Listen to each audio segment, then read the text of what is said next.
We are live, apparently. Um, Welcome to the abyss. Do you know what though? Like one thing. So we were having a sort of a bit of a preemptive discussion, and what's it, Lumpen Celt? I think you should just mention that the last thing you said that BRG said about the petty bourgeoisie, because I really like that little bit, and I think it'd be a nice thing to start on.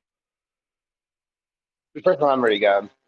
I'm When we were sorry. talking about imperialism, and you mentioned what Black Red Guard said about the petty bourgeoisie.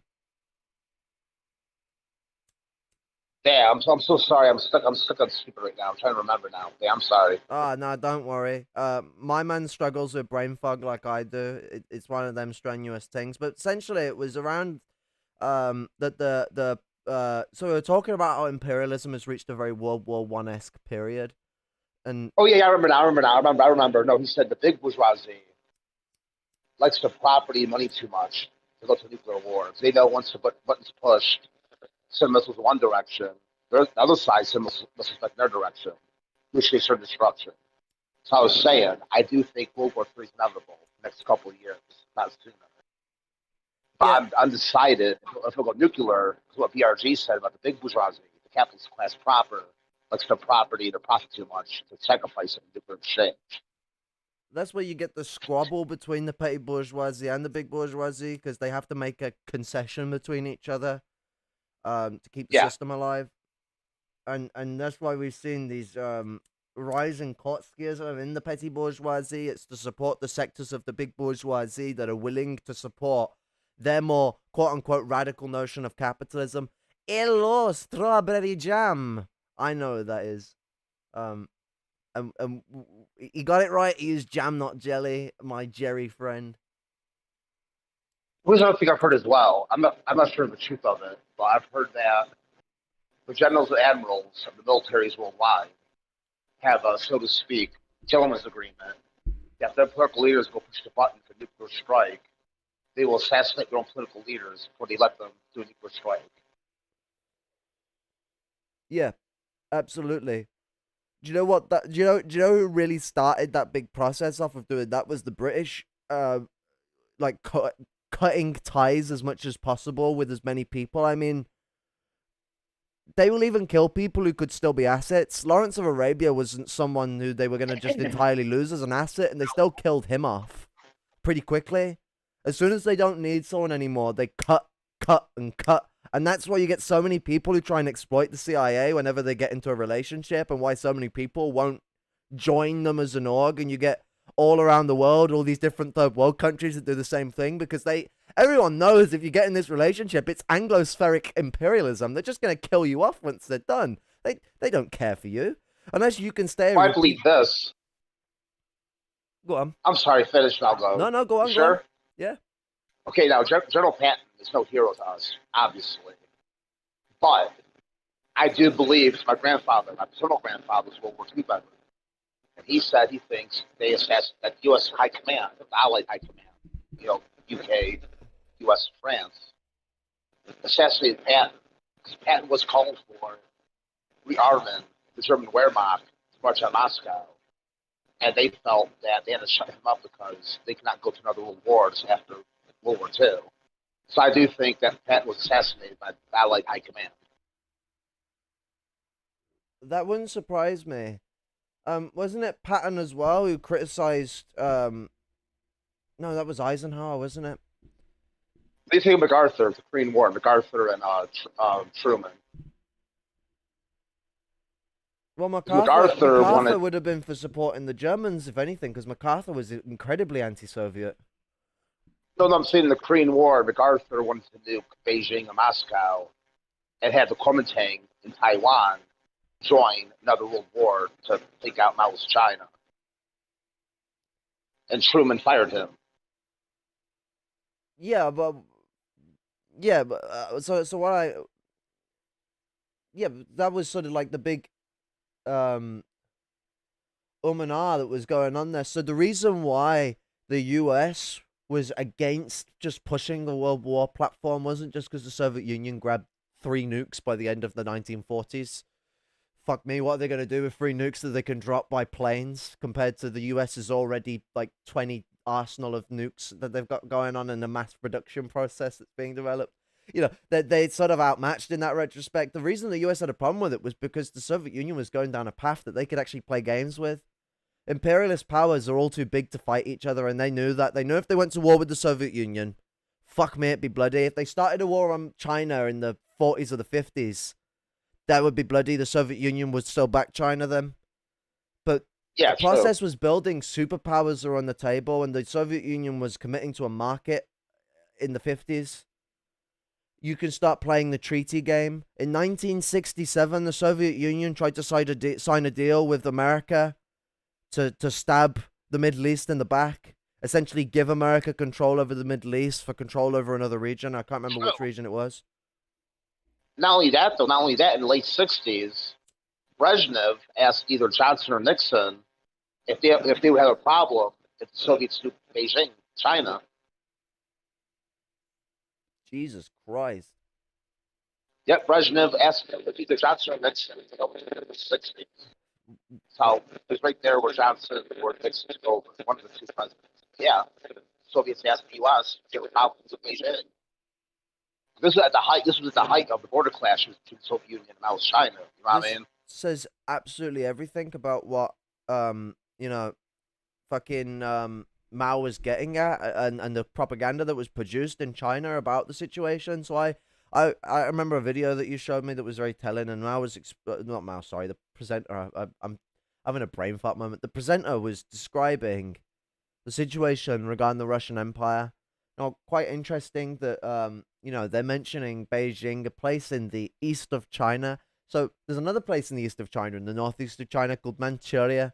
And Manchuria was taken by the Russian Empire through the same process of treaty bashing, threatening with armies, skirmishing fishermen and farmers and peasants and other people that they can bully. It was an operation to take land from the nation in an imperialistic platform. But they very much weren't just doing a smaller version of the Russian imperialism. Like, the Chinese actually pointed this out. This was a start. It was only ever going to get worse, just like it did with the Russians. It started off with one treaty. It ended up with another. It ended up with another. I think it was a century worth of treaties. And a century later, they went from taking a small plot of land from northeast of China to the whole of northeast of China, essentially.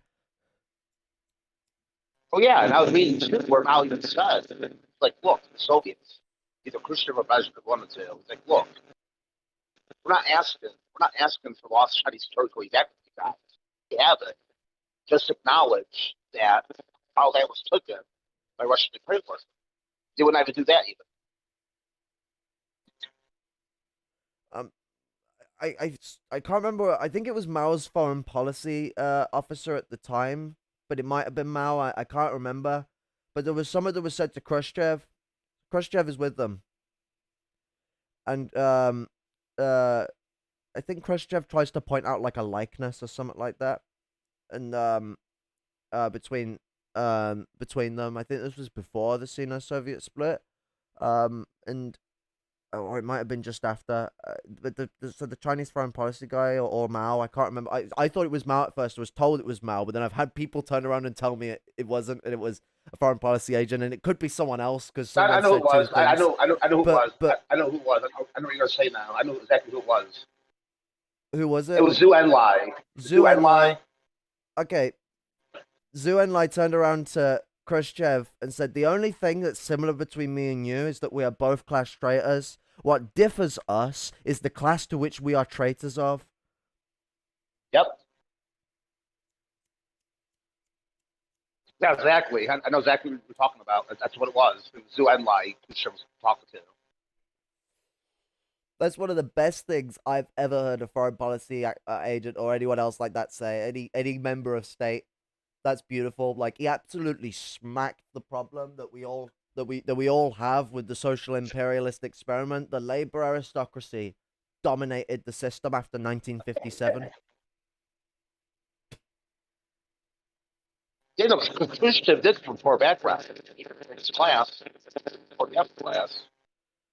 But think about it. He came from a, you know, I know he did come from a Ukrainian background, but isn't he Russo-Ukrainian? So it's even more complicated. We can't just default and go, okay, Ukrainian was an oppressed group because Russia didn't recognize Ukraine as a nation, and it saw anyone Russo-Ukrainian as just Russian.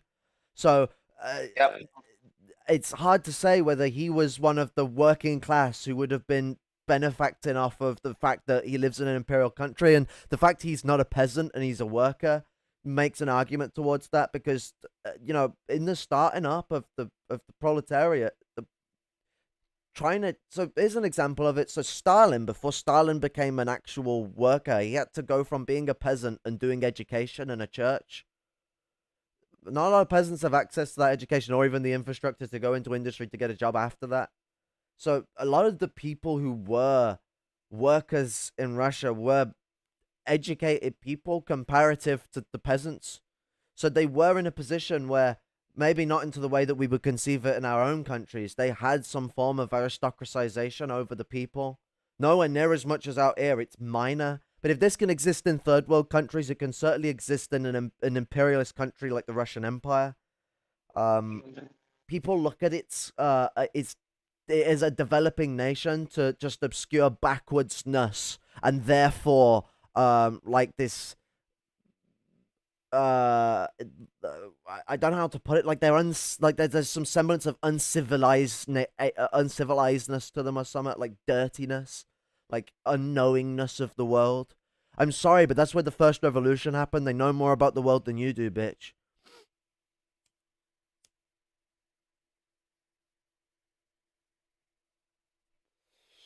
That's to all the first worldists who like to look at the revolution of 1917, fantasize over it so much, and yet they monogamize the whole fucking movement into one mindset, one thunk. This floppy here and there. The people were all mindless idiots that followed the system, and then they're all mindless idiots that supported revolution. That's not how it works. Read Lenin's lecture on the 1905 revolution, you lying little scumbags.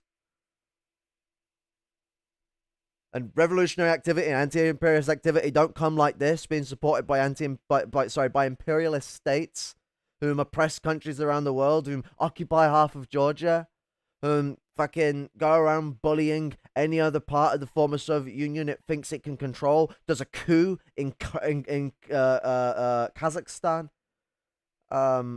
That's not as revolution forms, anti-imperialist action forms in a very similar fashion. It comes from the heart of the people and their struggle forward. Look to the fucking Middle East and fucking weep and fucking sow your own bullshit, because what they show is that struggle is very, very much something that comes out from the ground and the hearts of the people, and that's why there are great men of the people, very, very religious people as well. For all those anti-religious Marxists who don't understand that socialism does not just come from this vulgar materialist platform that you seem to have absorbed yourself in, actually that blocks yourselves from getting there.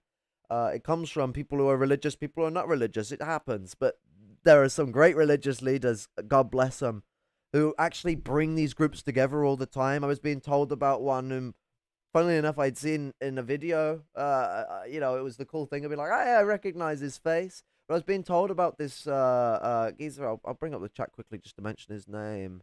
I'm terrible with names, and I don't want to fuck it up and look like a dickhead, because I already look like a dickhead half the time anyway.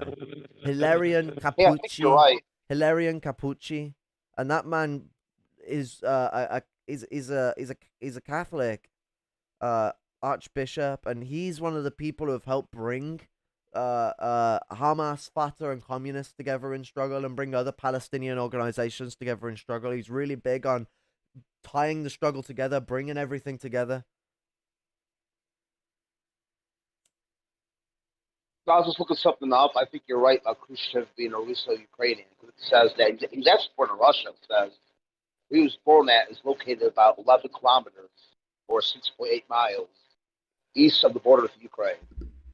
So he is also someone who turned around, and so this is what Khrushchev said about the Jewish people moving into Ukraine after World War II. Mind you, the mass majority of the people who moved into Ukraine after World War II, they came from Russia and Ukraine and other places like that. I don't know if people know this, but there was this thing called What was that declaration that they did in the early 1900s? I think it was 1908 or 1910 that fucked a load of Jewish people over. I can never remember the name of it. It's like the I is it mean, either I can't think of it either. the Proclamations of Zion or something? Oh, the Protocols of Elders of Zion. That's it. The Protocols of the Elders of Zion and that shit being passed around by the White Army.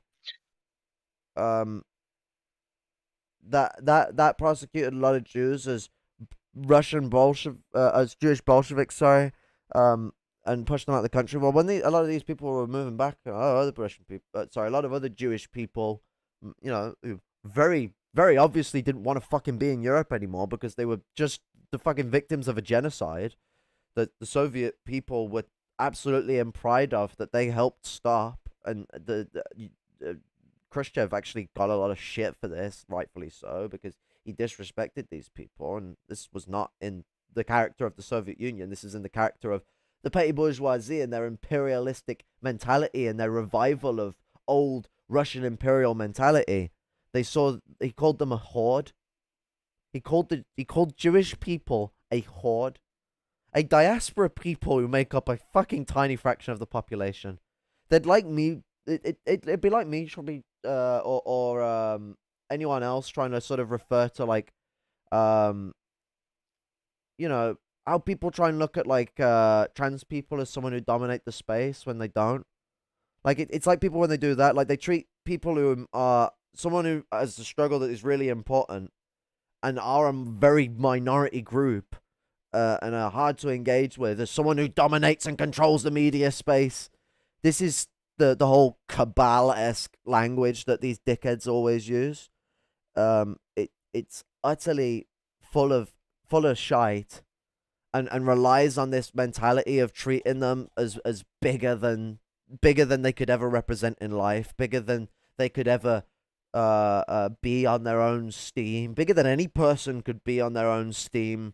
They try and equate them to the literal bourgeoisie, just like how people try and equate the lumpen proletariat to the petty bourgeoisie.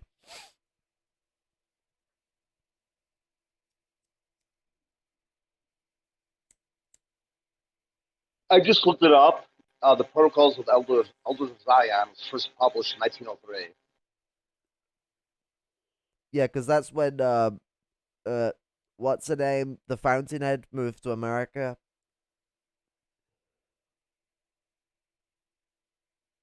Ayn Rand? Yeah, Ayn Rand, that's the one. No. She came here after the revolution. Oh yeah, shit. Sorry.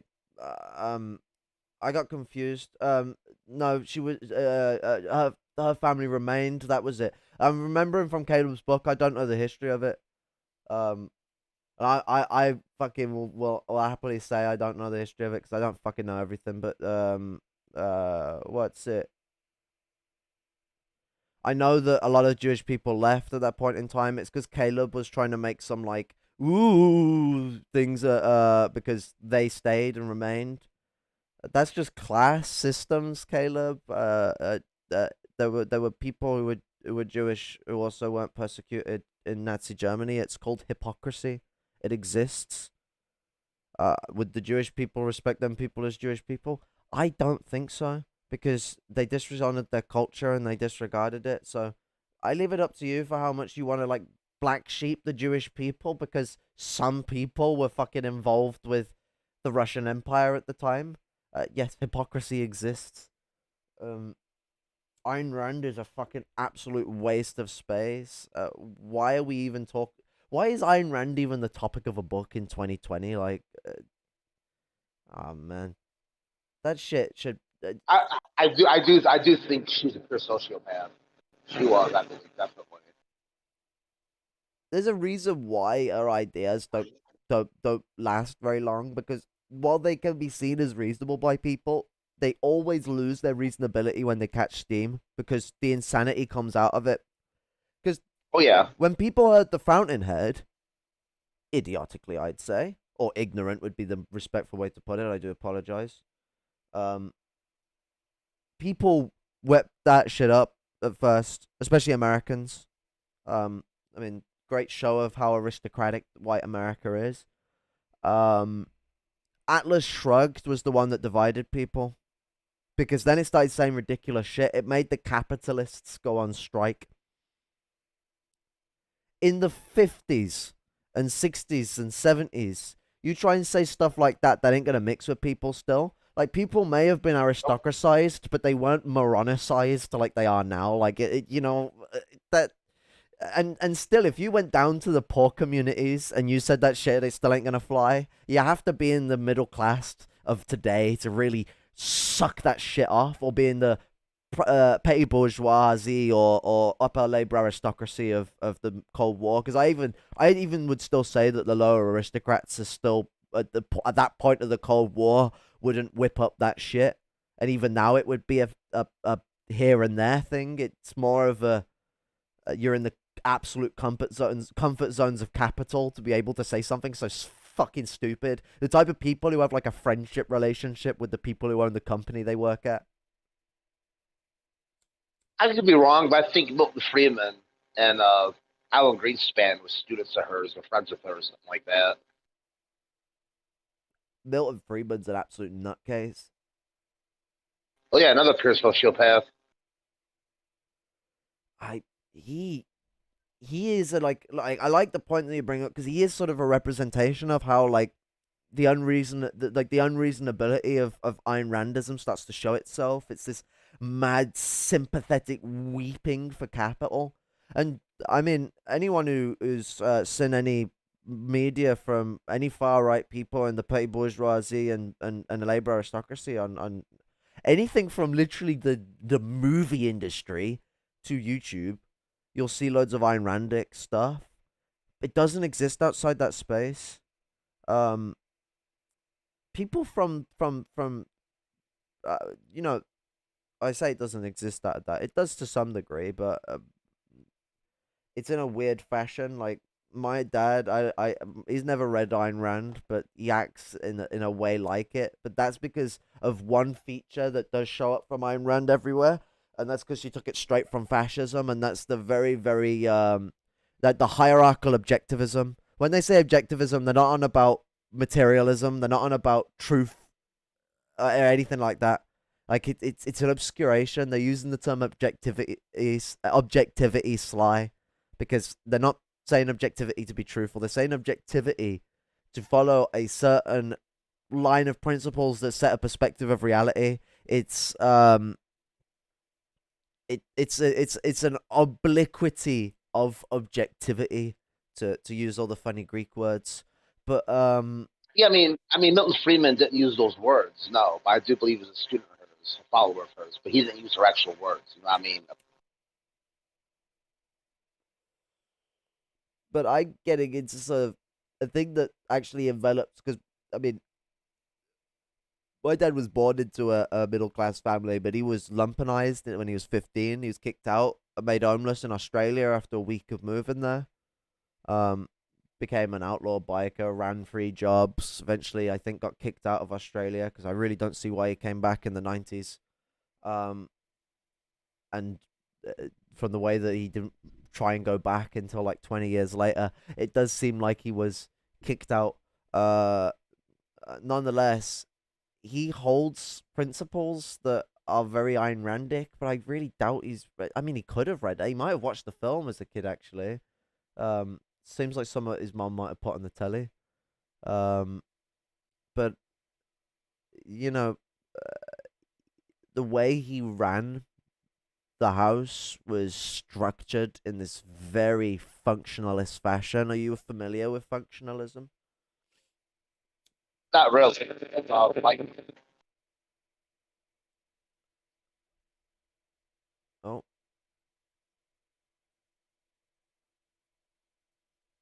I've noticed all I'm doing is just showing Discord chat. So functionalism is a sociological outlook on life that basically is just like, oh yeah, this thing's bad. Well, actually, it does this, and it's really important.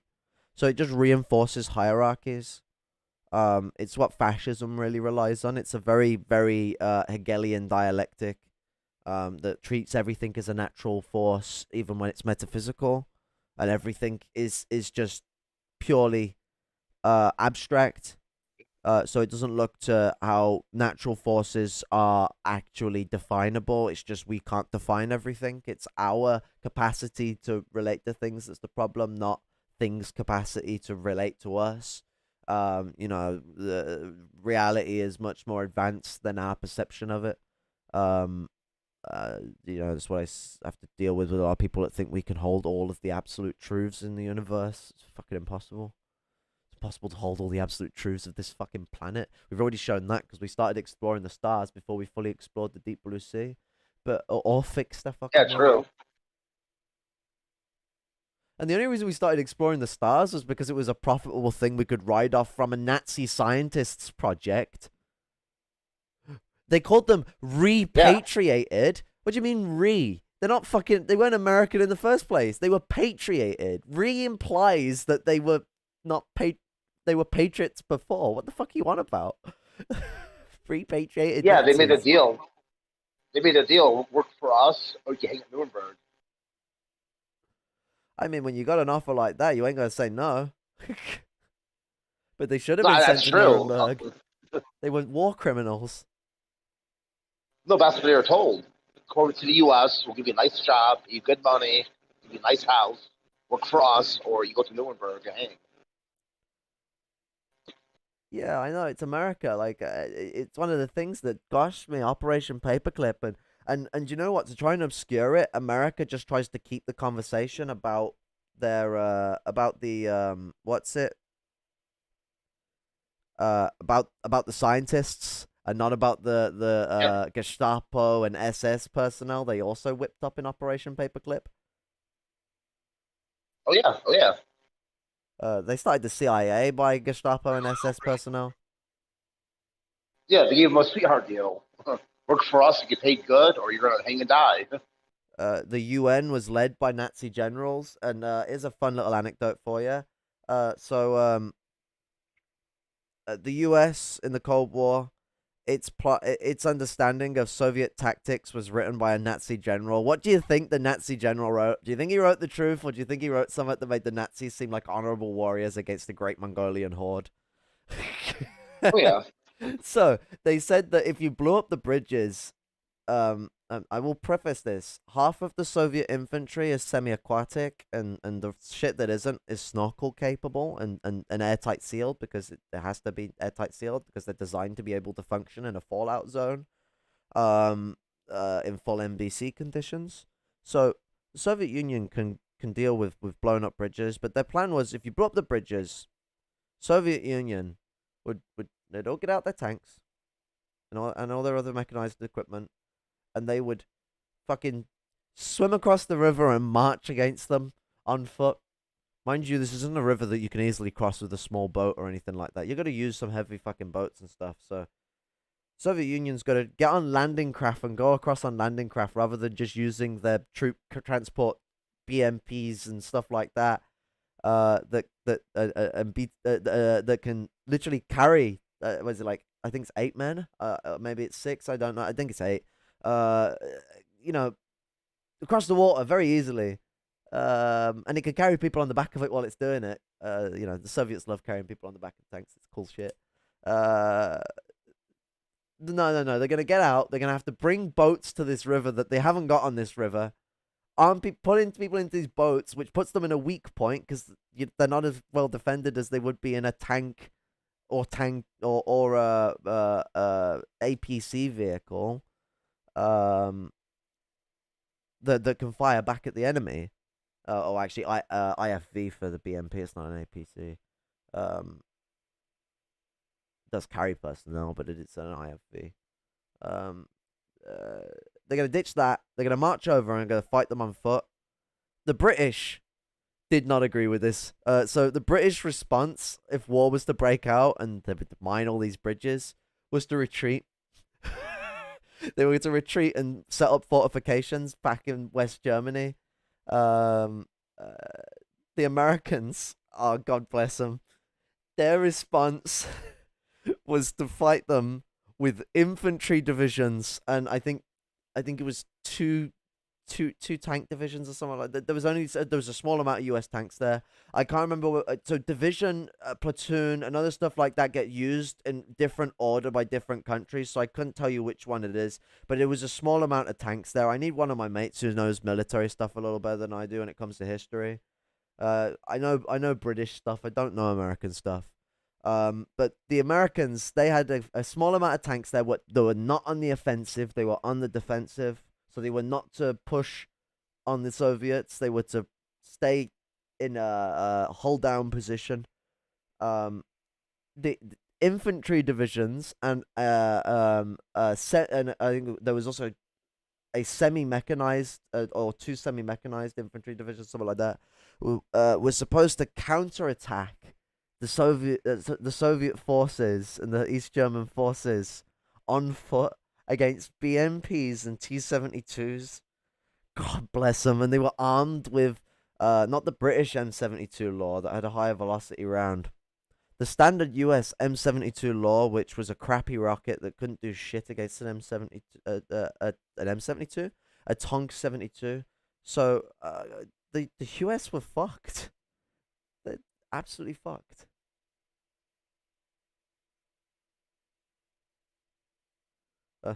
And I'm not mentioning West Germany because the Soviet Union was only going to strike between a Friday night and a Sunday morning or it was Sunday evening because that's when West Germans take the weekend off because the whole German Bundeswehr would take the weekend off. And intel showed that the British forces, I don't know about the American forces, but the British forces used to get drunk on duty during the weekend as well. They used to go around ragging their tanks around the villages, shaking up people's houses because they found it funny. That's that's the state Yeah, of yeah. I read. the I US. read. I read the Allied Agreement and then World War II. The French, British, and American soldiers were allowed to go to East Berlin, and Soviet troops were allowed to go to West Berlin. Yeah. I mean, it was all agreed East upon Berlin is during World War Two. So Churchill actually prolonged World War Two because there was a chance that the Soviet Union would have controlled more territories by the end of it. There was a chance for the war to be ended in the north of Germany, where the British could have cut off and struck out against this German force. But if they did so, the Red Army would have moved into a larger chunk of territory in the east, which I do believe was territory that was part of the Russian agreement with at the Potsdam Declaration conference. Sorry, Potsdam conference. Well, there was a declaration, but it was the conference that they agreed it on. yeah, they did a similar thing to Austria for a minute. So Austria itself is divided. This West don't know, but don't think they can. A lot of people don't know that. Yeah, because just like they did in the north, in the south, they allowed German generals to escape to places where they could organize military forces constantly. And then what happened in Austria? They supported the rise of fascism, just like they did in West Germany. They didn't even have to support the rise of fascism. They literally just put the Nazis back in power. Like it was fucking blatant for the first 10 years. They managed to make it a little less blatant a little while afterwards, but they quite literally just put Nazi generals and Nazi politicians in power positions they had before. It couldn't have been more blatant.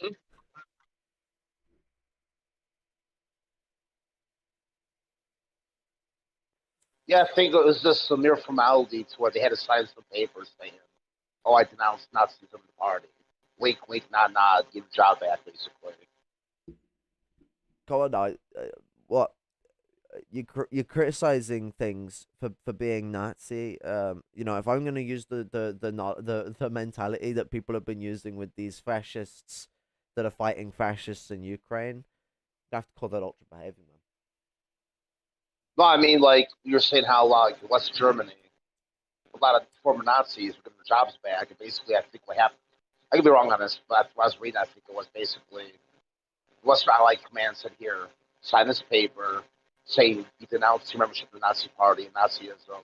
Wink, wink, nod, nod. Okay, you have your job back. It Oh was yeah, not a yeah. It thorough was all the denazification. under the cloak stuff. I just a funny joke came to my head that relates to the other side of the way they do this. Like the way people would try and promote West Germany as this like bastion of German democracy reminds me of how people are back in Russia in this war. Like they're backing people that are like fascistic. I mean, Caleb even called them Bonapartist. Bonapartism. I hope people are aware what Kaiserism is and what that represents and how that is not in any way Soviet. Like when the USSR went down its path, that was not the Soviet Union as it rose up on its principles anymore. There was a country that had conformed back to the Russian Empire's principles of oppression. Yeah, it was just Soviet Union in name, basically, not in essence. So when Caleb says that the Soviet bureaucracy is still alive in Putin, the fuck? No, That's nuts. Fuck no. Putin's an anti-communist, like a known anti-communist. That's what confused me with these MLs. Like he went along with Gorbachev and Yeltsin. So do people understand what the word bureaucracy means? Because I don't think they do. Bureaucracy is a word relating to state contradictions and tendencies, reactionary contradictions that rise up within a state, bureaucratic, um, or to be more specific, it's class conflict still existing on a state platform because state only exists because a class has to exert its power. And because this class has to exert its power, it creates bureaucracy, organizations of government to cement class power, which must stand in contradiction to something, capitalist class power. So Soviet, to cite socialism, because this is what he's trying to do. The USSR, its bureaucracy, that is supposed to be the cementation of proletarian class power. That is not what Putin represents in any way, shape, or form. He represents the cementation of the ruling class and the petty bourgeoisie and their control over that system, the cohesion that they've formulated to keep the capitalists of Russia under lock and keep. Caleb even compliments that of themselves. So I'm not saying something he hasn't said himself, so you can't even call me fucking bullshitting on this. See, I got a theory about why Putin was put into power. See, I think when Yeltsin was in power with this full-blown neoliberalism, shock therapy, I think they realized that Yeltsin was going to trigger either a socialist revolution, or B, a fascist coup. So they put Putin into power, it's like there's FDR, to stabilize all that and bring in a command-style economy with some Keynesian reforms. Putin was put into power to stop, again, a coup or a revolution. It's like FDR. I really believe that. And I thought about Caleb and people like him. Oh, we like Putin because he stabilized capitalism. Okay, if you're a communist, why in the fuck do you want to support somebody that stabilizes capitalism? Yeah, absolutely. And saves the bourgeois state. That makes no sense to me. That's what Putin did. They put him in power to save the Russian bourgeois state and capitalism. If you're a communist, you're not supposed to be wanting to save the bourgeois state and stabilize capitalism. That's oxymoron, if you ask me. Yeah, absolutely. Basically, Putin is Russia's FDR, if you think about it. Because Russia was basically like how the U.S. was under Hoover the Great Depression. So Putin's their FDR, basically, to save Russian capitalism, the Russian bourgeois state. That makes sense? Yeah, absolutely.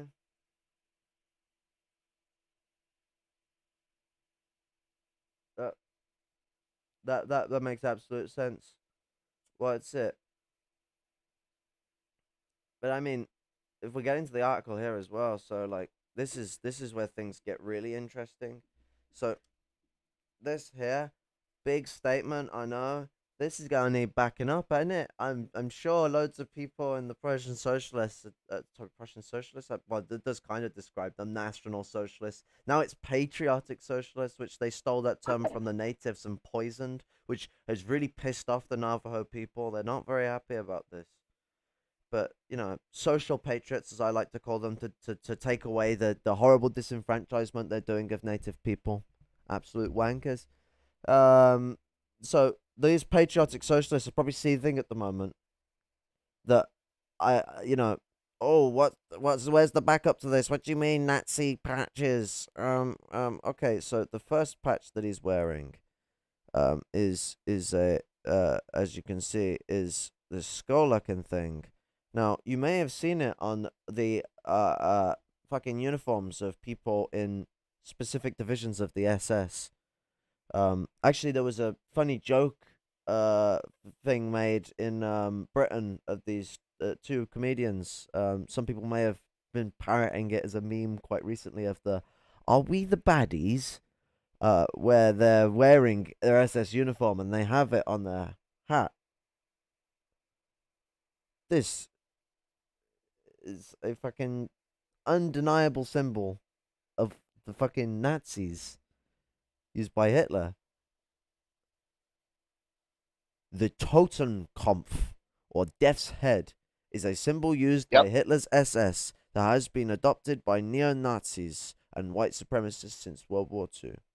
Secondly, Valnot, or Volknot, actually, sorry. I'm muting the K. I don't think they mute the K in Norse. I Frankified it.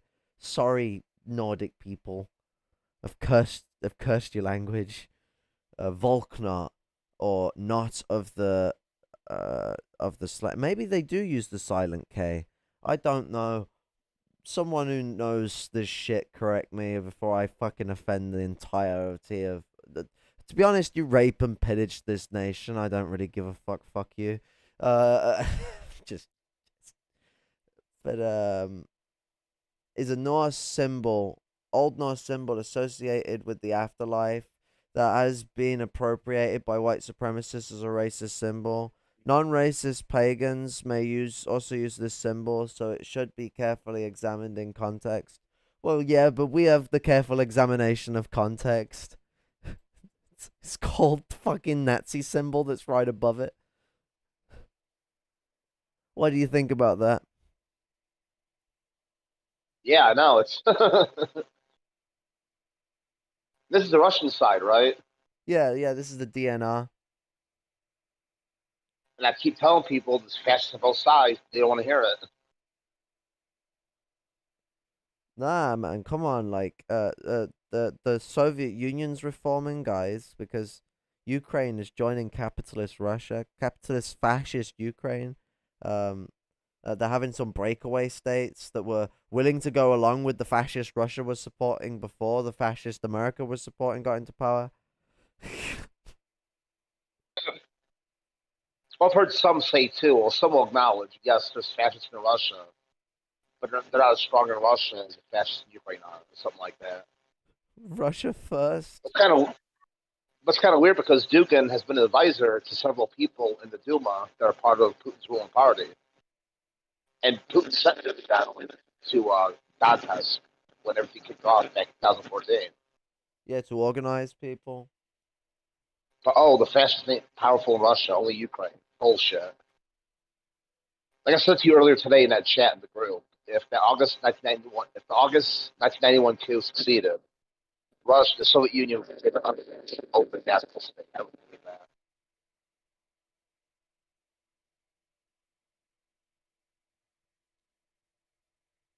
Even back in the 80s, there was Nazbols and Red Brown people in the party state in the 80s. Yeah, I mean, that's actually when Nazbol kicked off. I think it was 84, 85, or something like that. Not the Yeah, party, there was but certain the idea. The Nazbol party in Russia came later. no, but there was factions in the CPSU itself in the 80s that are basically what go to a Nazbol fascistic Red Brown direction. Well, yeah, because it was inspired by That's why I'm this movement that started wanting to push this very nationalistic, um, Soviet Union, and not nationalistic in a very socialist, patriot, anti-imperialist sense, in the sense of why aren't we being even more of a cunt around the world to other nations? Why aren't we expanding things out further? Why aren't we pushing for everything first for us? And like the way that the process moved is that they didn't like the fact that it was all about this they wanted to get rid of the shell left of socialism that still remained within the Soviet Union at this time, and that was the rhetoric that always made it about the other nations. They wanted it to be like how China is today, where it's always about China. China will do lip service about how, oh yeah, they do their loans that help people, but they always say that they're not about supporting other revolutions or anything else like that. They're not about internationalism, and that was the thing that the National Bolsheviks sort of rose up out of, was the end to internationalism.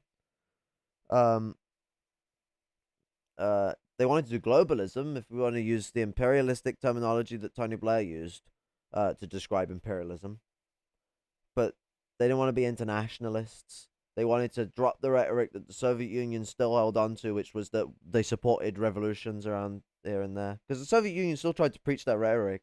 It didn't support it. It didn't back it up. It still kept trying to plea for peace and do imperialist deals with the US. Literally how Lenin said in his 1917 discussion on the support of imperialism by socialists in the imperialist countries. I can't remember the specific title. I fucking have it favorited. 1 second. Lenin, imperialism and the split in socialism. He I can't remember the point I was on about, but he mentioned something about this. Fuck, what was I talking about before I went to mention Lenin? Shit. Um, yeah, I'm the brain fog too now. Ah, disabilities are a nightmare. Lenin. Oh, about Russia. Russia was keeping up the rhetoric about anti-imperialism, was not acting on it. Yeah, Like, they were wanting to shed the shell of what was left of socialism, or at least in a symbolic sense of what was socialism still, if not in essence. yeah. Lenin got into that. No, it was about. Oh, fuck.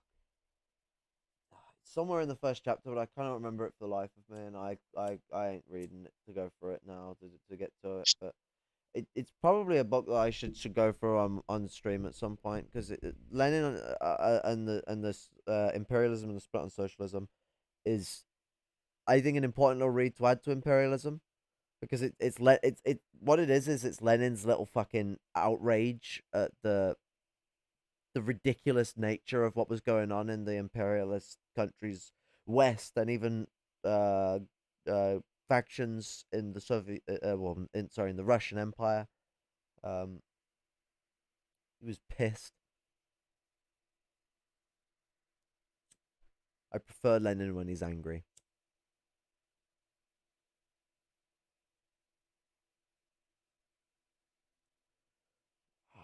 I had a really good point and I can't believe I forgot that. It's just how China too, like how China does these loans, but does nothing to get involved in anti-imperialist struggles, and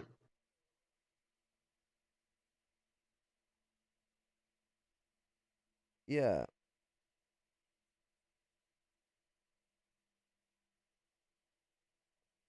it it was certainly someone that was relating that and talking about Kautsky and it actually got into the labor aristocracy and quoted Engels, Marx on the issue, and how even with them not being at the epoch of imperialism, their experience in Britain had them talking about it in abstract fashions. Well, actually, I don't like the term abstract. That implies they weren't looking at it materially, I guess, but they were looking at it materially, but they weren't. They didn't have the full analysis of imperialism. Lenin sort of speaks of the discussion of I think it was the discussion of Ireland and um somewhere else. I think the Boer War. The Boer War. He doesn't. I don't think he quotes them on those wars, but he mentions that that was sort of parts of imperialism that they would have been analyzing. But he might have quoted them on the Boer War. I can't remember. I have the memory of a fucking goldfish, as people may have realized, because 2 seconds after saying something, poof. But like the hypocrisy of everyone. Well, no, they're not Nazis. They're not Nazis. They're not Nazis. They're literally Nazis on both sides. We even tried being nice and saying there were Nazis. Well, I tried being nice and saying it's Nazis and fascists. It's Nazis and fascists, but this is just Nazis and Nazis at this point. That's undeniably a Hitler symbol. You can't deny that. That's from the SS. Hitler Oh, chose definitely. and Hitler chose to use Nordic symbols as well because he called the Nordic empires and the what remains of them, the Nordic countries today, because he likes to fantasize them as the empires of old, the Viking empires. I mean, that's why he gives a percentage of Aryanism to the Russians. Actually, is because they might be Mongolian, but they're also Nordic. That's the way he talked about the Russians. But he calls the Nords the most Aryan people on the planet, like more Aryan than literally the Indo-Aryan Iranian people. Like because the way Hitler defined Aryanism is utterly bonkers. He defined Aryanism as like strong city states that do not fall or collapse and stay strong, that do not fall under when interesting thing about city states, isn't it? There's a thing that comes from the Roman mentality. Who else has an addiction to that fucking mentality around cities and sticking his head up the arse of the cities? Mr. Moppin, city builders. I Well, prefer towns personally. I find them much more amicable to the socialist development of even development of society without destroying nature and without concentrating development.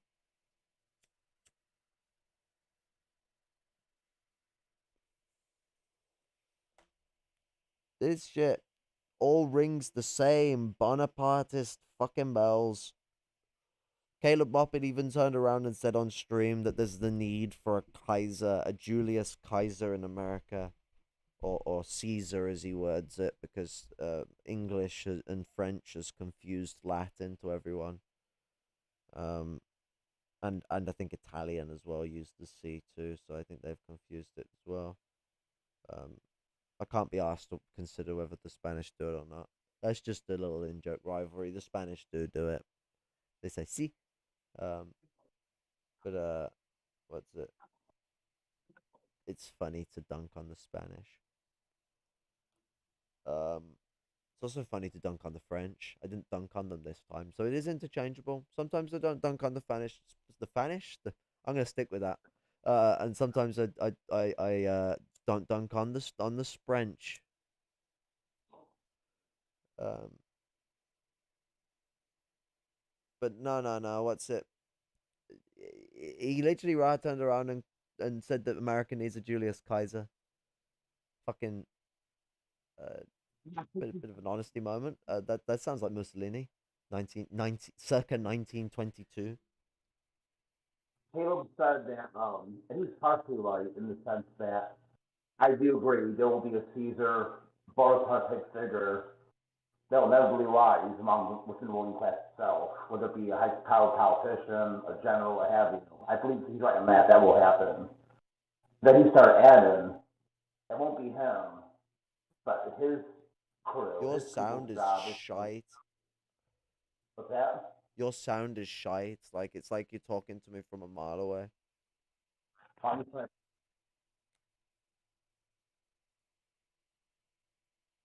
Better now? Yeah, that's better. Okay, he was saying, and he's partially right in the sense that there will inevitably, within the American ruling class itself, whether it be a high power politician, a general, what have you, a Kaiser, Caesar, Bonaparte figure. I do agree with him on that. That will, I think, will happen. Then he start adding, it won't be him, but him and his people, like the people that follow him, their job is to help guide, advise, and be near this figure. Well, I'm not disagreeing with him on that premise alone. I'm disagreeing with him on that being a socialist movement. Oh, true. Yeah, same here. Same here. Yeah, like the Yeah. guy is, you know, he's right trying to sell the rise of fascism as socialism. You're absolutely right to break it down like that. It will happen. I mean, look at how easily Trump fostered that movement. If Trump can foster that as a capitalist, which did give him some questionability amongst people. I mean, we've all seen fucking videos of Trump supporters saying, "I didn't support Trump because I'm a rampant Trump supporter," or "I supported Trump because, well, he's at least saying some shit that supported, and he might do it. And what else is he gonna do other than the same bullshit we've had for the last fucking 60 years? Uh, so a lot of people were questionable of Trump, and especially in the lower class, in the petty bourgeoisie, they fucking wept him up like whipped cream. Um, uh, and Caleb won't mention that bit when he's talking about going for the fanatic Trump supporters. The fanatic ones are typically the ones who are well off. But if someone comes from the petty bourgeoisie or especially the labor aristocracy and don't have the convictions of being a fucking billionaire or millionaire like Trump does, someone like Caleb or Meat on Manspread, sorry, Keaton Mansfield, what's it? Then these people will be able to foster a bigger support amongst the people because they can have this more deniable sort of uh, uh, they have this more semblance of innocence they can preach that grabs them this deniability.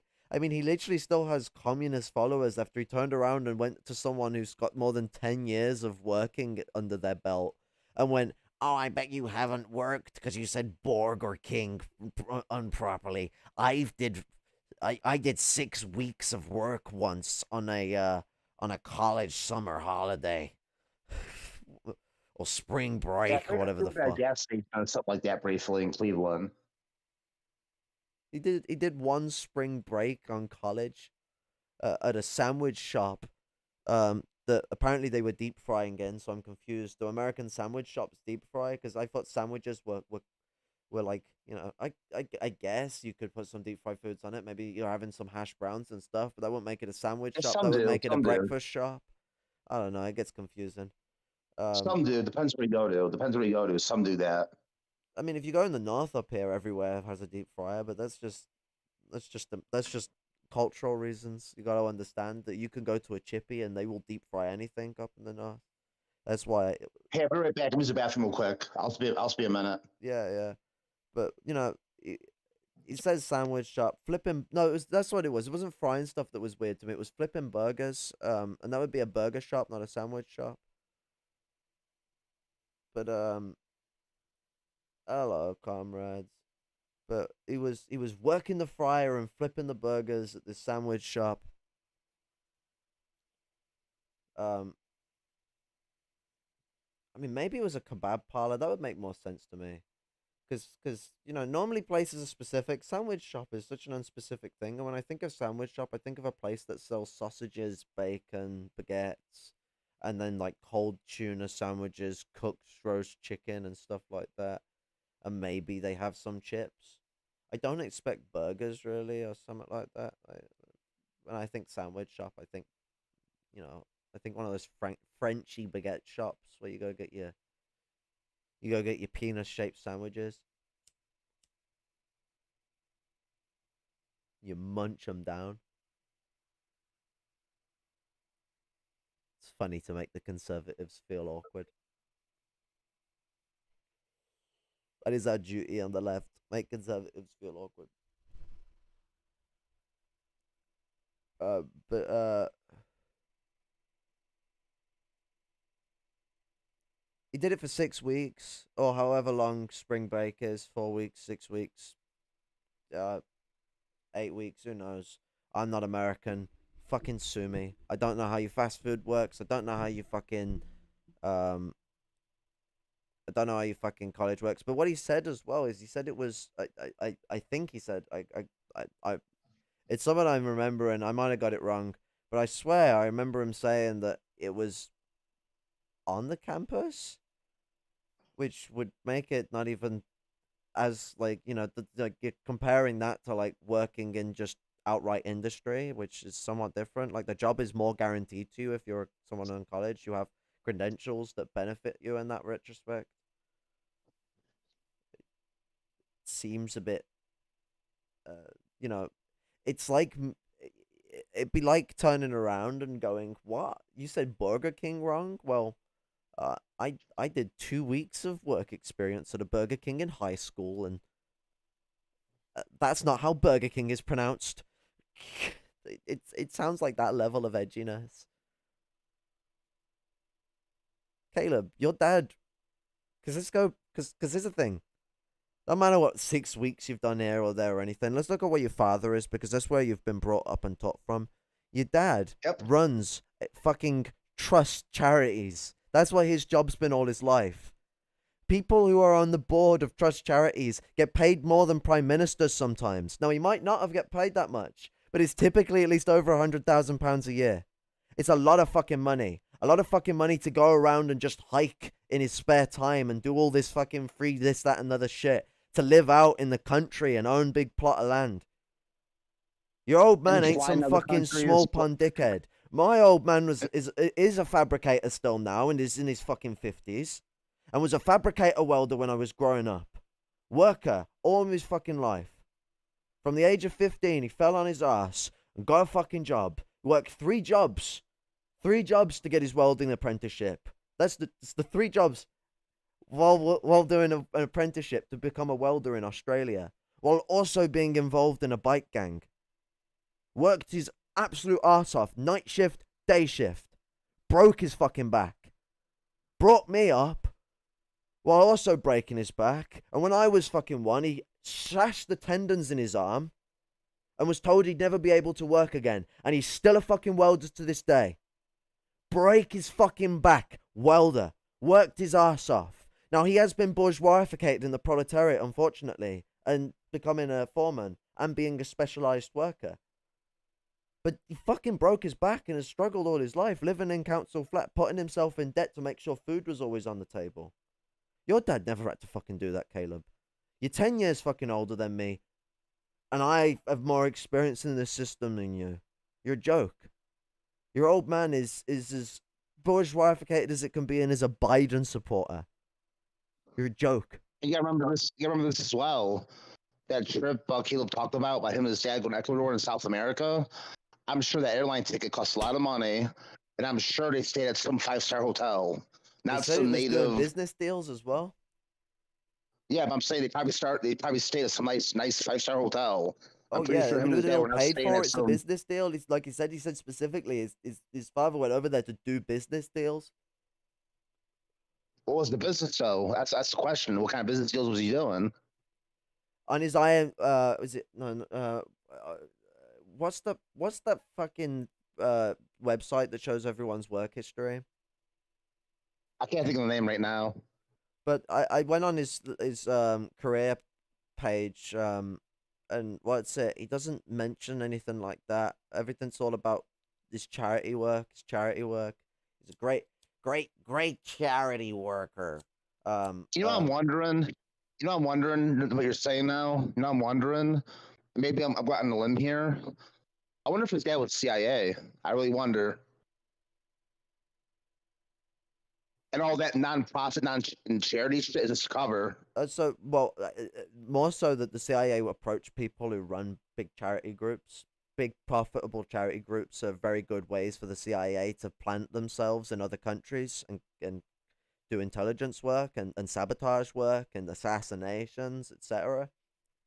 Yeah, I mean, I know we have no objective evidence right now to prove it, but as you're talking about his father, that's what thoughts hit my head. This dad's CIA, actually. Fuck it out. At least Caleb can't sue us for defamation. But yeah, it is possible. Of course, like you say, no evidence to suggest it.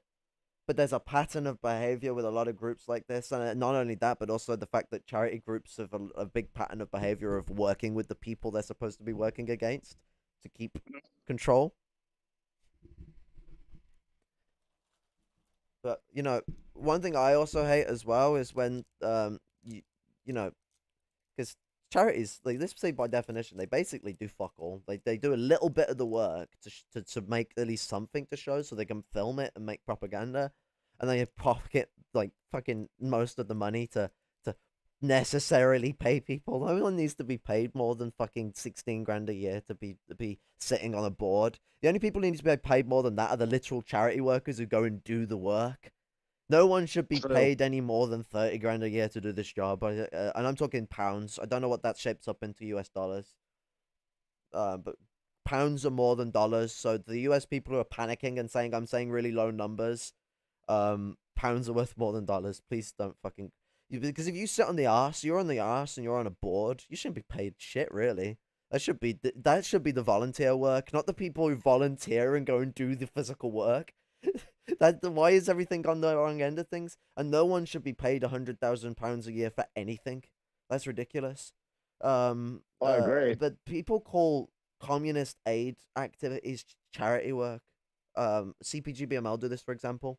Now, definition of charity really is being on your ass and doing nothing. So here's the thing: CPGBML and the Moppin slot will end up doing this as well. What they do is they bastardize, or even as the CPGBML do it, they recognize the revolutionary potential and then bastardize. I find that hilarious. Well, not all of them recognize it. One guy wrote an article where he recognized the revolutionary potential and then called us incapable of being organized and not worth engaging with. So take that as you fucking will. Bastardize the lumpen proletariat. Talk about how they want to organize the working class and strive for a system that fights for working people, rather this, rather that. What's it? They turn around and call actual functional aid, you know, aid instead of charity, as I always say. Not to be paid, we're giving out aid. That's what we always do to get to the people. Charity is sitting there to be paid and not do any aid. CPGBML, pay to be a part of the party. I mean, you can physically go and speak to them and have to feel like you're groveling if you don't want to pay, because there's not just an option to not pay. They just ask to be a donor. They may have changed it, but when I tried to join, that was what it was like. Because I remember bringing it up to my person who used to be a mate. What's it? And he fucking turned around and was like, well, you can just ask them not to pay. And I was like, that's a groveling thing to have to do. Fucking, when I joined the RCG, they didn't fucking panhandle me for money. But also, they get money for the newspaper that they're definitely going to be making money on. It doesn't cost, when you have a printing press, it isn't costing you £1 per newspaper. I have to explain to people the rate of profit to fall and how that functions with the construction of goods, that we reach a point where things become so cheap to produce that they're very ill. You know, you have to sell them at a certain price to profit on them. And newspapers are ridiculously cheap to produce, that most newspapers don't sell for a fucking pound. A lot of newspapers sell for 25, 30, 40, 50. Maybe they've gone up now, but when I was a kid, I remember seeing newspapers at shop, like things like the fucking Daily Star and stuff like that, selling for 50p, 40p. You know, a pound. They probably are chucking them newspapers out, 20p a piece, 30p a piece, maybe 60p a piece. They're still making peace on it. They're still selling things as a commodity. Now, for all intensive purposes, that's not all problematic. Petty bourgeois, commodity production, small scale production, all that ain't the real enemy. Well, it is the real enemy, but it ain't the biggest enemy at the problem. You know what I mean? Like, we ain't vulgar this, that, and the other nah, because there are people like that might try and actually put their efforts into us, but they're still not people we can give any power or anything like that. Like, of course, they're even more problematic than the labor aristocracy. But here's the thing: if you're organizing that capital, the only reason you would ever be respected as someone that could be treated with any respect like that, which already is sus because you're in the leadership of a party, that's a bit scary, is that you would be reinterpreting that capital into the struggle. They make a lot of money off of their businesses that they own as well. They own businesses that also rely on, from what I've been told by comrades, sweatshop labor in the third world. They make profit. Where's the food projects? Where's the homeless projects? Where's the anti-imperialist struggle session projects to push and push and push to struggle for rights for Palestine and pull Britain out of the Middle East, pull Britain out of Africa, etc. as these people preach that they're in support. They don't do anything. All they do is take Stalin fucking flags out every May Day and every other day that's a Soviet or communist holiday out of the fucking 5 or 6 communists they're willing to give any fucking credit to.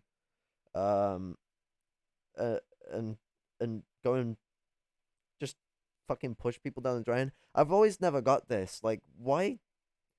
If you're gonna show someone who, because I understand that English communists are a bit lackluster. I understand. We've had a Riley bunch. We had some interesting Maoists in the 80s, but no one likes to talk about the Maoists. So I'm not going to expect the CPG to militarize them. But I've never understood this. If you want republicanism, why aren't they raising Connolly? If you're going to raise someone who isn't British or is a communist, why Stalin and Lenin? Because if the argument is that Connolly would raise people's annoyance in Britain because of them being tied to like the monarchy or to the Union, wouldn't Stalin and Lenin, who killed a relative to the Queen, do the same thing? Like is that not the same aggravation point? Would someone relative to republicanism within this region not be a more relevant figure to raise the flag of, and then raise him next to some of the great communists of the fucking late 1800s and early 1900s in England that existed, that were even praised by Stalin and Lenin? You know, that just to represent republicanism and show some respect. But these people instead will just raise the same old flags of people from fucking miles across who don't mean anything to English people half the time. Do you know the only two who probably would end up being Engels and Marx, because they actually did have a movement in Britain. But that's still actually quite limited to certain sectors of the north of Britain. I mean, you'll find people in Manchester, for example, who will have a love for Marx and Engels. Same with Liverpool. Although Liverpool, unfortunately, has a lot of Orange State sympathies these days. Tia.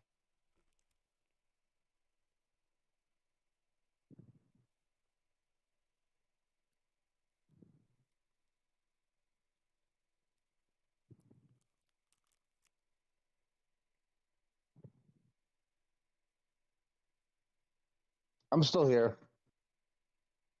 No, it's all right. What's it? I usually think of cheese chips and at sandwich shops. What's Cheesy that? chips is not a sandwich shop thing. That's a chippy thing. Fight me. You guys don't have chip shops though, so that's probably why you're having to make do. The chip shop has been merged into the sandwich shop.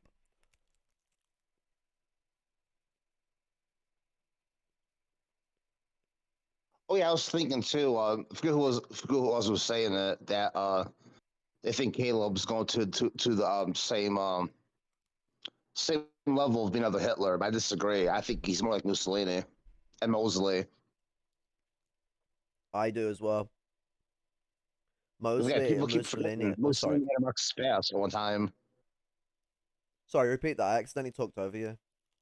Oh, it's okay. People forget Mussolini at one time had a Marxist past. And Again, I think Mosley I was read also in something. I the believe Parliamentary Labour Party, and the Parliamentary Labour Party was connected to the Grassroots Labour Party, which means he was mingling with people that, while they might not have been proper Marxists, the ones who called themselves Marxists, and the ones who didn't call themselves Marxists, of course, were not Marxists. They all did still promote a lot of the works of Marx and Engels and people like that, so he was familiar with the stuff. And I mean, if you were a Parliamentary Labour Party member, it was sort of, so the original decree that they made is that they had to be familiar with these things. The guy who made the Parliamentary Labour Party out of the Grassroots Labour Party, their manifesto was to understand Marxism, to counter Marxism. They removed it from their manifesto later on, but that was a part of the original. I think it was like the first page of the Labour manifesto. I can't remember, so don't take quote for quote that, mate. It might be the 4th page, maybe the 6th page. I don't fucking know. I have a memory of a goldfish, but I was pretty sure it's one of the first statements made of the Labour manifesto that was their position is to deal with Marxism or revolutionary socialism.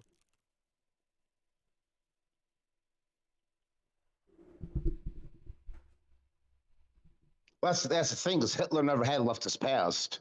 Mussolini, Mosley, and Caleb did. That's why I said I think Caleb's more in the lines of Mosley and Mussolini than Hitler. Of course, out of all the places Mosley chooses to form the British Union of Fascism, it's in Birmingham. Uh,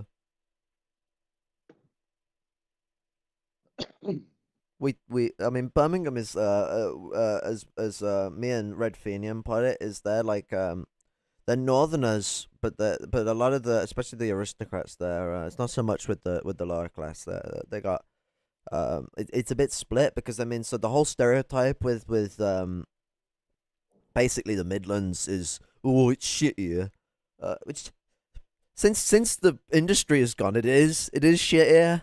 But we're very self-deprecative about it, and there's a lot of, especially in the South Midlands, there's a lot of and in the East Midlands, we don't talk about the East, especially in the South Midlands, Southwest, that very South-hating Northerners, that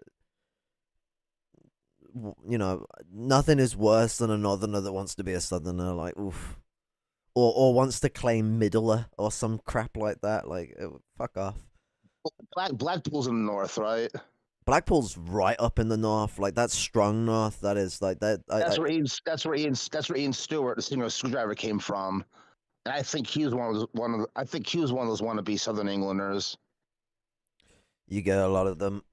I mean, it's where it's where you end up getting bourgeois roaders with people who are supposedly communists who end up trying to act like posh people, but they're from the north. Because they are posh people. What's it? Or they're people who you know who simp Ian for Stewart was, right? I'm not familiar. Well, Ian Stewart Donaldson, he was a singer of a Screwdriver, which started the whole Nazi bonehead music scene. Oh, well, that makes sense.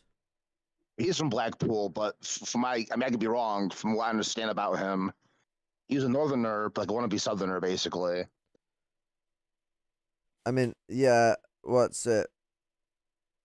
It just comes from the way in which power is conglomerated in the United Kingdom. They wanna topple the system and become, you know, fascists are always about pushing their political agenda, just like communists are. I mean, that's just the way of people who are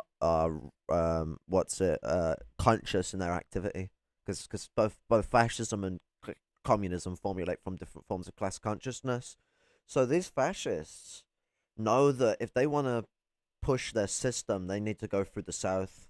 I mean, that's why Mosley, when he started in Birmingham, he then tried to take a shit to London. Why didn't he take a shit up north? Why did he go London first? Because I actually fucked him over. He failed to get the support he needed. Like he basically got laughed out of London. Well, actually, it was violently chased out of London, but Battle of Cable Street in the East End of London. Yep. Communists were involved in that, by the way, for anyone who doesn't know. Communists, anarchists, trade unionists, Jewish people, and even Irish Republicans and Irish diaspora in London. Yep. There we go. There's the list. I forgot like half of those.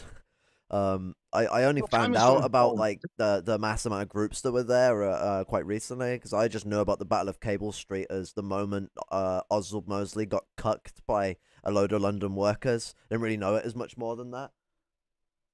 People forget too, though, in the early '90s, I think it was '92, you had the battle at Waterloo Station in London when Blood and Honor, Ian Stewart Donaldson, Screwdriver's organization, after they broke the NF, tried doing a gig in London. And the AFA, Anti-Fascist Action, anti-fascist football hooligans and casuals and others beat the fuck out of Blood and Honor. Oh man, fucking AFA in the mid '70s and the '80s were fucking amazing. Like they. Well, in the '70s, was Anti-Nazi League, which was a mass group, anti-fascist group of SWP. In the early '80s, I think what was it called? Red Faction, I think it was called, something. Split from SWP and created AFA. I just had a cat breaking into my house. You could probably send him on the camera. Yeah, because they had a split. I mean, anything involved with the SWP, of course, they had a split. But what's it? The AFA because the AFA in the UK had a relationship with anti-fascist action in West Germany. I do believe that's why it's written in fucking German. Because typically it is written as anti-fascist action. Red Action, that was what it was. In the 70s, Anti-Nazi League was a mass organization of SWP. By the early mid-80s, Red Action split from SWP, and their mass organization was AFA, Anti-Fascist Action.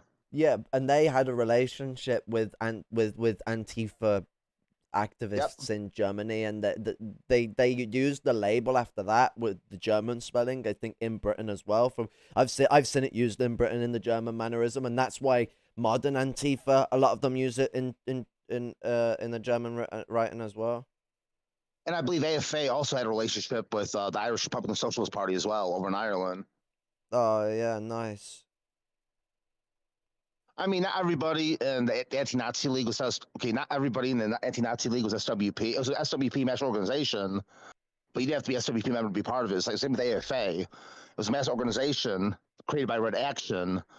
Not everybody AFA was Red Action. Some of them were actually anarchist. Well, yeah, I mean, what's it? If Trotsky organizations alone fall apart, mass organizations they form are even worse because Trotskyists can't handle criticism.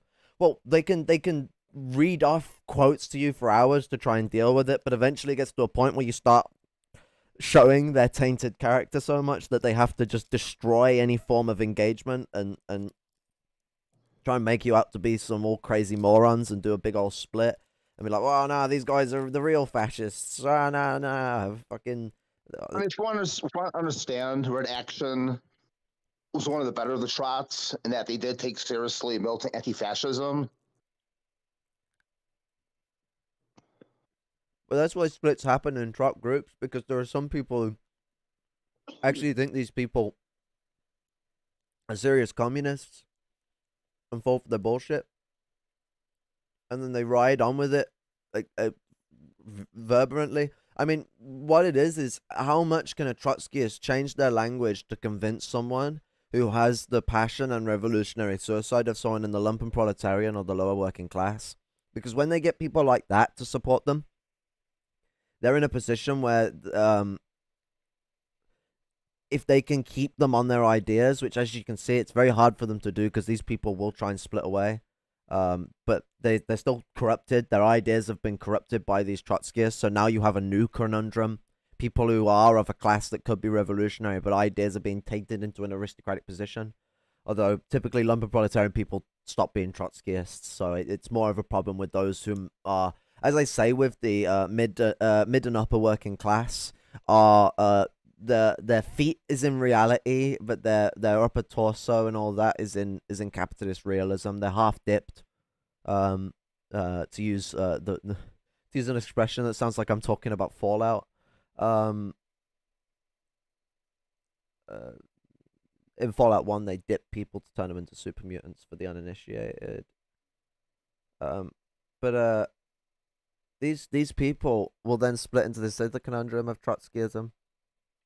Because they people who do come from a lower class and seriously have all this experience to work off, when they come into the struggle, they're very serious about it. So if you can convince them with your language that what you're preaching is actually for them and hide your true character and make a snake of lies, you can get these people to support you. I mean, me and Lumpen Kelt were talking before we started about a person that he knows who was lumpen proletariat, is now working class again, a lower working class, and they are whipped up by Caleb's bullshit. And we're astonished, but we can still see the pathology to it. But we're astonished because it's dishonestly disgusting and disrespectful, and it sort of reminds me of what Kwame Ture was talking about people who want to get out the ghetto and into the basically into the white man's world. Leave the ghetto. Like it's that mentality of, okay, I can enter the clean society, so I'm going to enter the clean society and turn off to the dirty society and not help my community. That's the mentality that these people end up drawing to. They think that they'll tell themselves all day long what they're doing is for their community, what they're doing is for this, that, and the other, more so than any of the typical people who were, rising up and what I was talking about from Kwame Ture, but it still matches because what these people will try and convince themselves with of, oh, they're gonna be this and that and the other because they're following fucking Maupin's line of fucking rat's ass shite. Actually, what they're doing is they're pushing for the labor aristocratic position. They're pushing for what can be benefited through the system of imperialism that the US has, because all Caleb Maupin wants to do is switch to the Chinese style of imperialism where they don't do it through war. They do it through the dominance of finance capital, which they already do anyway. That is the primary form of imperialism. War is not the primary form of imperialism. Fucking murder runs the world, but it's all done through war. How many countries has the US toppled just by assassinating people? And some things you can't even call war. Can you really turn around and call just outright genocide war? That's worse than war. As the old saying goes. Worse than war.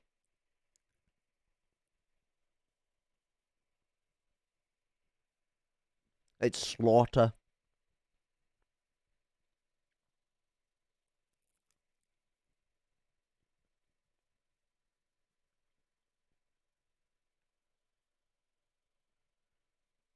Mosley actually, Mosley was trying to strike deals with members of the royal family. So, yeah, kind of.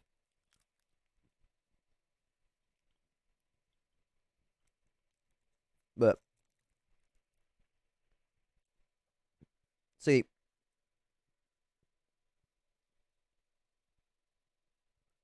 his movement would have worked if he actually built it up properly before going down into London.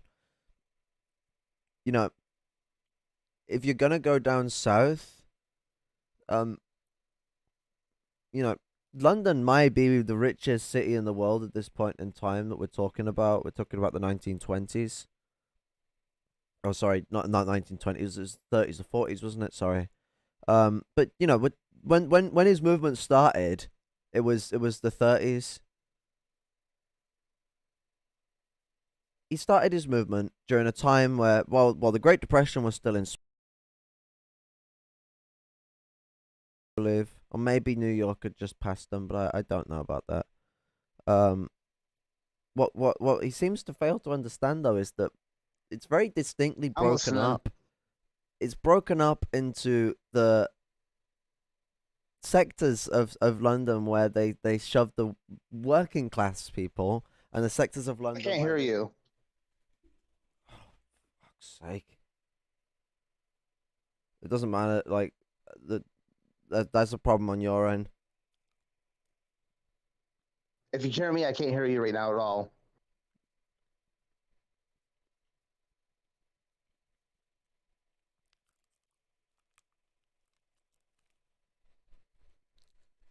Fuck's sake.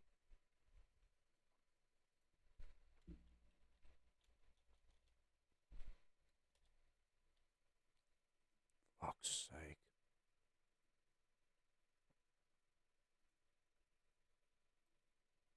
If you hear me, I can't hear you whatsoever. It's on your end then. I hear you now. I hear you now. Fuck's sake.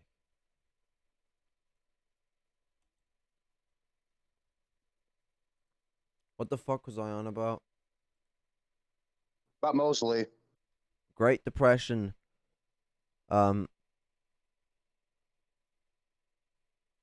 Yeah, so in London, you have separated communities because of the way in which London was developed. To later years, they started to develop communities where they mingle the middle class communities with the proletarian communities. What's it? They still have what they call garden villages, where they're like sectioned off areas where the middle class is like it's still sectioned off areas, but there's the lower sector of the middle class is actually much more integrated than the middle and upper sector A lot of them will actually live in just bought versions of working class houses. Um, and I mean, home ownership isn't too common amongst core working class people these days. It's more of a lower middle class thing. We're all renters. The If you go down into London and you're trying to find further for your fascist movement, don't go to an area where it's full of Cockney working class people, because they're not going to support you. Oswald, he's a really smart guy when it comes to being a fascist. So I don't understand why he did this so stupidly, because he's one of the fascists who are incredibly dumbfounding to me, because he's quite like Hitler, where one second he'll do something very intelligent, the next second he'll do something where he's shitting his brains out his ass. And the way he went into London was him shitting his brains out his ass. God bless the fucking the struggle of the United Front of London workers to strike back at these fascist scumbags in the Battle of Cable Street. But the platform of imperialism that Mosley wanted to preach is actually Mosley wanted to implement, that he was preaching even in interviews on I can't remember if it was ITV or BBC. I imagine it'd be ITV and BBC interview. Who knows? Um, uh, Oswald Mosley turned around and said that the way in which we should deal with the rest of the world, with the poor countries. I can't remember what term he used to describe the third world, and or the imperialized nations. What's it? Well, yeah, no. He said rather than warring around the world, destroying nations and bringing an influx of refugees over here. Because yes, this discussion has been happening for over a century now. This is not a new conversation. Actually, we turned down Jewish refugees before World War II when they came over, and I actually think we did it during the war as well. I'm not sure. I think it was only before the war. I can't remember. I'm not. I really ain't entirely sure on that. Someone will have to prove me wrong. But I know that before the war, we turned down Jewish refugees that were looking to get away from Germany. Um, uh, what's it? So, this is not a new argument that comes from imperialist countries. Imperialist countries have always been like this about people coming over. I mean, anyone who's ever read any H.P. Lovecraft will know that he's very fond of talking about not only immigrants but also slaves as a plague, um, and a disease. So that's the perspective of the last 150 years of whiteness, or more like last 400 years of whiteness. But I'm specifically speaking within the development of capitalist imperialism, that this notion towards immigration, because America wasn't towards immigration originally, so that's why I'm citing Lovecraft and the era around him, because originally America was problematic towards people who were seen in a lower caste. It was a caste system originally, so immigration wasn't a harm to America. Actually, they loved immigration. They invited people to come over. That's why loads of English people from the north started to move over in the 1800s, and loads of Scottish people too. They took advantage to escape from the horrible way that they were being rammed into factories in Britain. Anyone who could, they would. And America was in a state where they were actually willing to put the effort into bringing people over, rather than it being like it was in the 1700s, where if you weren't an aristocrat or a wealthy peasant, you didn't have the resources to have both the boat and the warm enough clothing to sail the fucking frozen Atlantic to get there. You know, unless you want to end up being like the the Irish children that woke up, that turned up there, wrapped around by their dead parents, keeping them warm, orphaned into Canadian orphanages. Escaping famine. But well, that's it.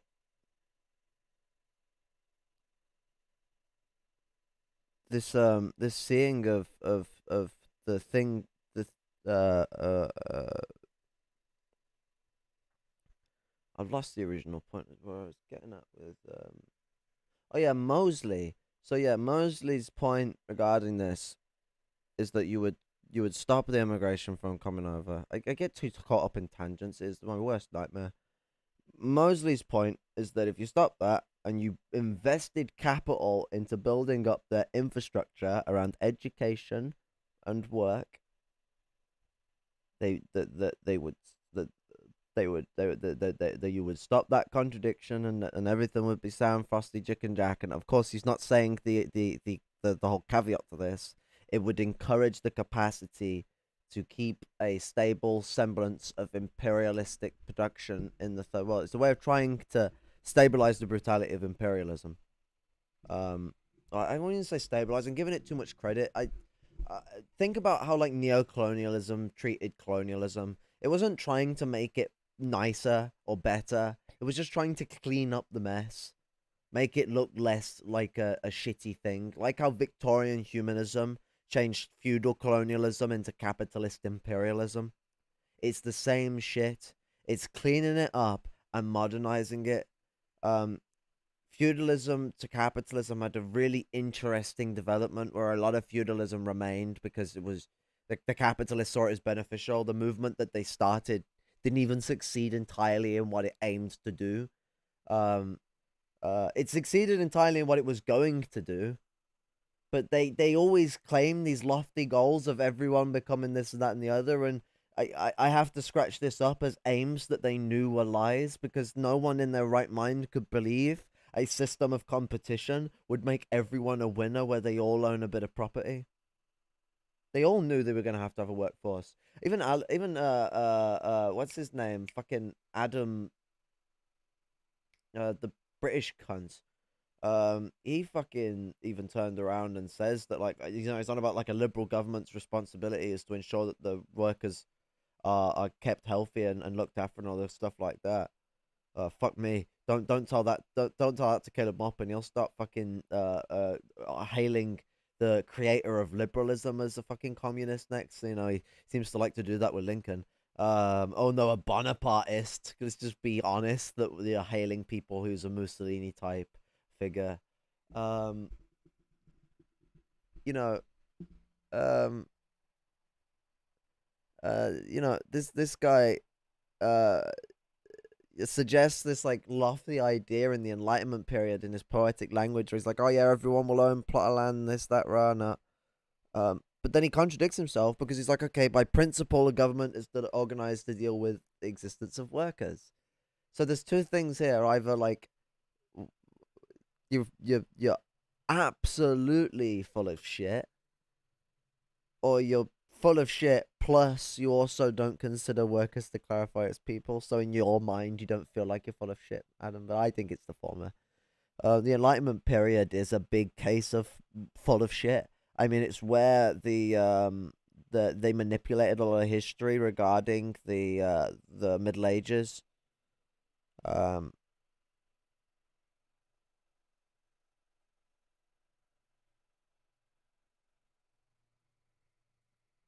Like they basically gave their own bourgeois spin on it. they tried to turn around and called they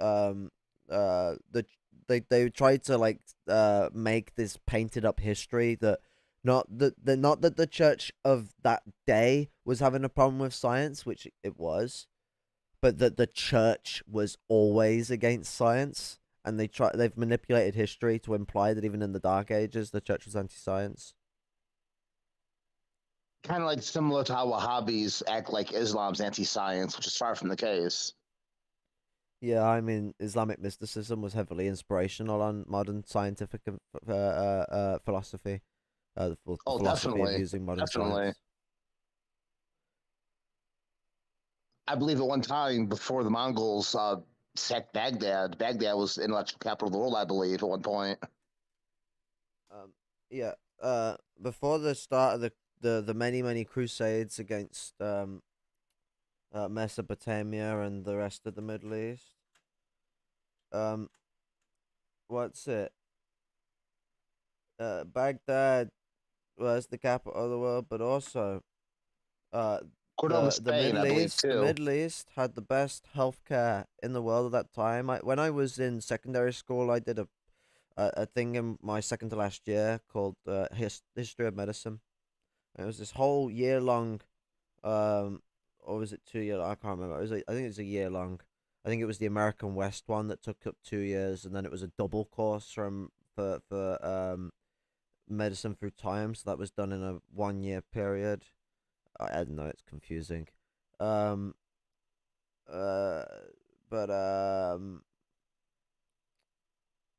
what's it? We studied medicine through time, and it talked about the Middle East for a bit, and it said that they were an absolute renaissance of medicine at the time. Like we were fucking shitting ourselves and bleeding out of fucking plague while they were enjoying all sorts of great developments. And there was one development that remember hearing about, and I can't remember what medical development it was. It might have been like aspirin or something. I don't know. It was something.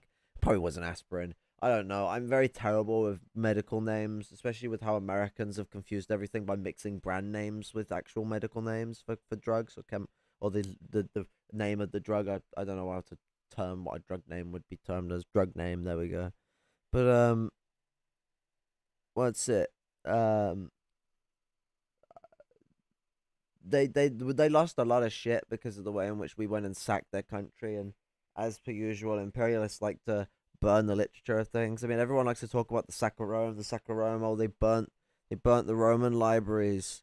The Romans burnt more libraries in their existence than any anti-Roman group ever burnt, and all the anti-Roman groups put together ever burnt. The Alexandria Library held 10 sorry, at the time it would have been so we're going 2000 years ago, and the Alexandria Library was, what was it, like 5 or 6,000 years old at the time or something like that. Maybe older, maybe younger, I don't know, but it was an old ass library. It was full of texts that fucking were likely chiseled in stone in some cases. um we're talking a thing that goes as far back as we can consider history's existence. I mean, don't we only have like 15 or 10,000 years marked on the Earth map? I know there's 10,000-year-old Native American footprints um in Central America, right near the south of Central America, or what we've horribly dubbed Central America for genocide. Um, and there's like the Egyptian Book of the Dead is like a, a 9 or 10,000 year old text or something older than that. Yeah, I believe so. I do believe that name is a mistranslation as well. Like Egyptian Book of the Dead's mistranslation, he said, the The title. the name, like the actual just name, Egyptian Book of the Dead. Um, like, not that it loses the book's meaning, but like because I feel like the book is actually a talk of like what represents life. So it's sort of like it's the Egyptian Book of the Dead. You know, if you look at it poetically, that statement feels like the way in which things conclude. This is how things are. This is the start to the end. Um,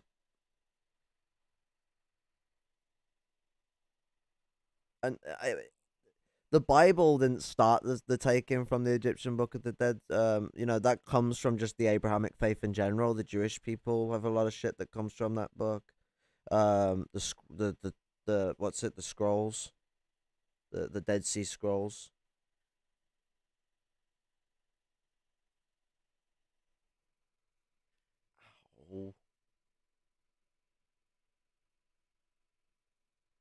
Oh, Jesus Christ. Ooh, fuck me. I think the Oh, Mayan library was pretty old too. The Spanish Conquista was destroyed.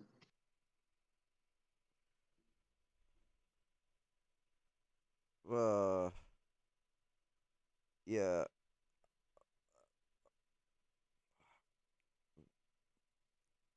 Sorry, what? Jesus Christ. You all right? No. Ooh, that fucking hurts.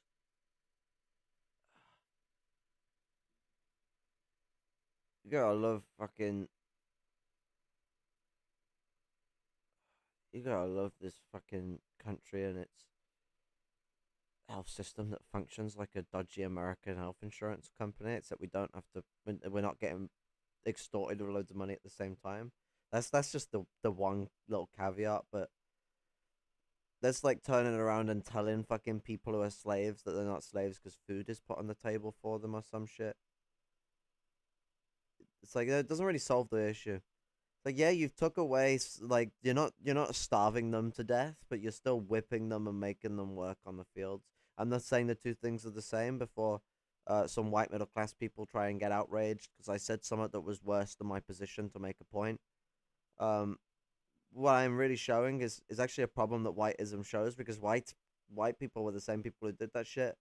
They thought that, okay, if you clothe them with nicer clothes and garms, um, and by nicer, they don't mean nicer as in somewhat that's respectful to these people's culture. They mean if you dress them like white people, as George Washington liked to do with his slaves,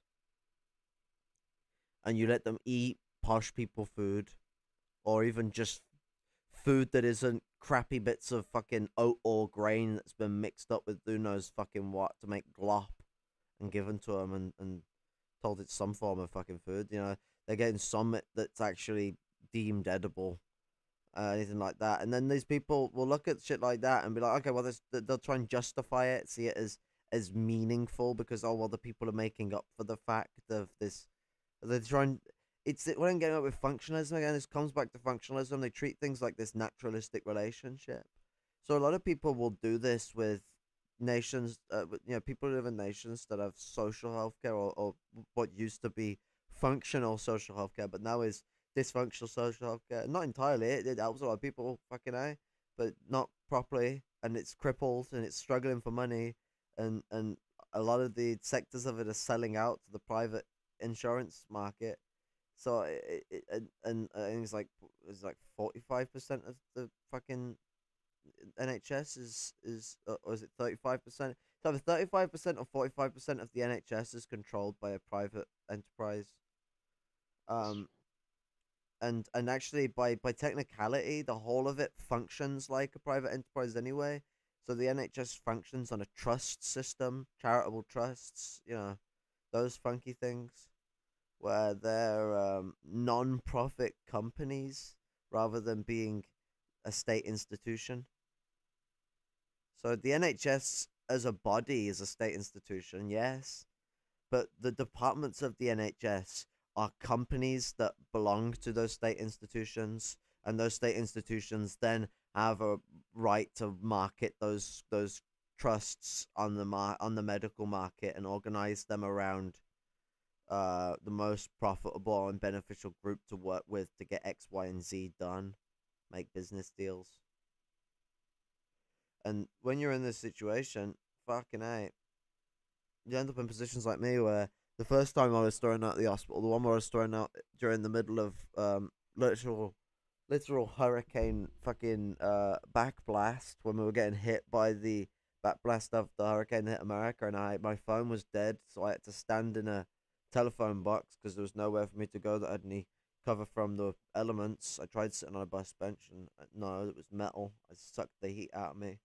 So I had to go, and mind you, I suffer with a severe disability that involves my capacity to stand up for long periods of time. Stand in a bus shelter for 8 hours. Now, one of the things that started things off, so I have the triage with the woman, and she speaks to me, and she's like, because my chronic fatigue's playing up, I'm knackered. I broke my back to get there. It took me hours to get to the place I needed to get to because I struggled to get there. I missed trains, and I'm traveling from a different town to another town. Um, she turns around and accuses me of being on hard drugs, like as if I'm some smackhead or something that's come in. Um, and so I get treated like a dickhead for a bit, and then I get told out waiting for a bit, and then I have to wait for ages. And then when I get dealt with by another nurse, I have to go through another triage with this dickhead. And you know what? He's actually treated me politer than the last woman, so like that's a bit nicer. Wicked. But then I got asked a question that I don't think I'm supposed to be asked. It certainly isn't principled. It is very disgusting to ask someone this when you're in a medical situation. And I imagine that there probably is a law that says they're not supposed to ask you this, but he turns around and goes, "Are you on private health care or not? Or just are you on private health care?" Um, because I mentioned struggling to get help sorting my issue or something like that. I don't know. And like he asked me if I was on private health care, and I said no. And I just thought that the guy was being respectful about the situation. You know, like, are you on private health care, or not? You know, just asking what situation I'm struggling with. If I'm having to deal with some like poncy private dickheads, and I was like, I'm struggling.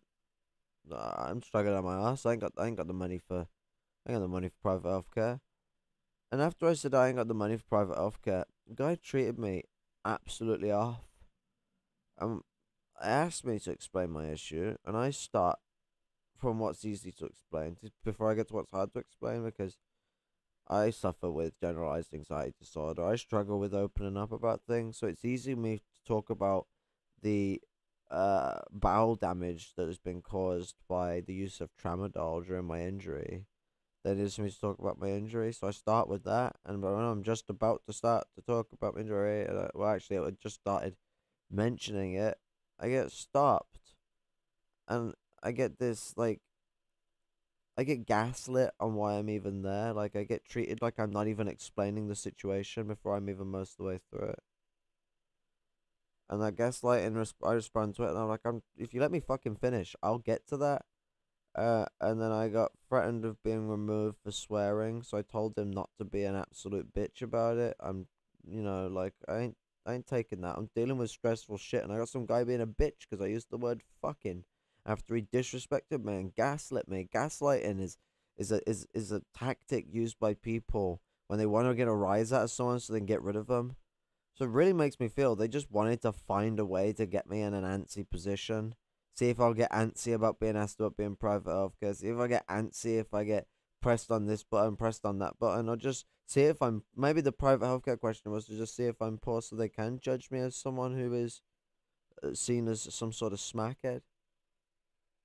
I wasn't even on the tramadol medication that destroyed my gut at that time because I stopped that for almost a year at that point because it was causing, as was actually not been just over a year at that point because it caused my gut nasty damage. I stopped halfway through the first year of the coronavirus, um, 2020, and um, what's it?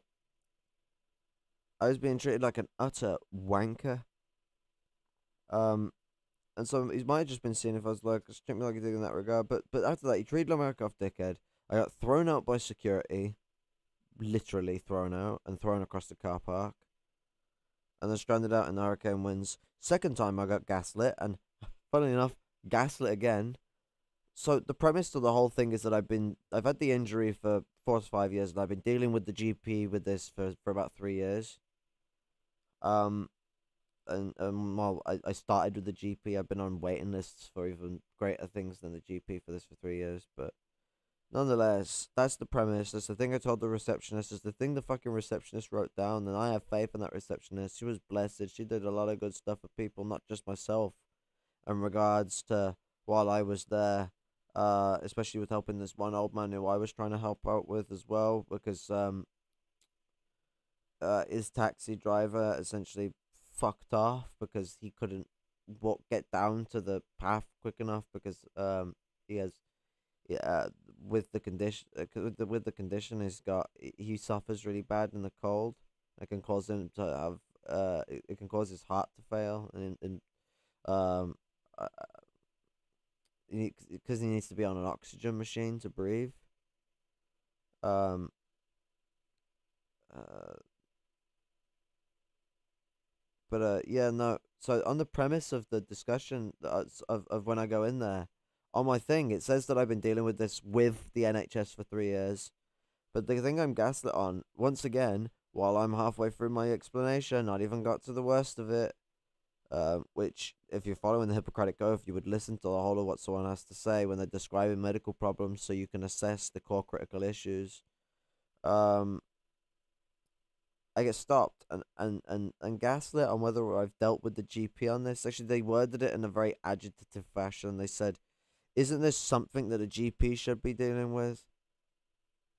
Mind you, I hadn't even gotten to the thing that was really bad, and in regards to the bowel damage on its own, and if it was early found, yes, this is something a GP would deal with, but it's not early on anymore. It's something I've been having to deal with for almost well, it's been almost a year and a half now. Um, um, yeah, over a year and a half or almost a year and a half. I can't remember. I'm a bit stoned right now. But it was sometime around the summer of 2020. Um, I think. Don't quote me on that.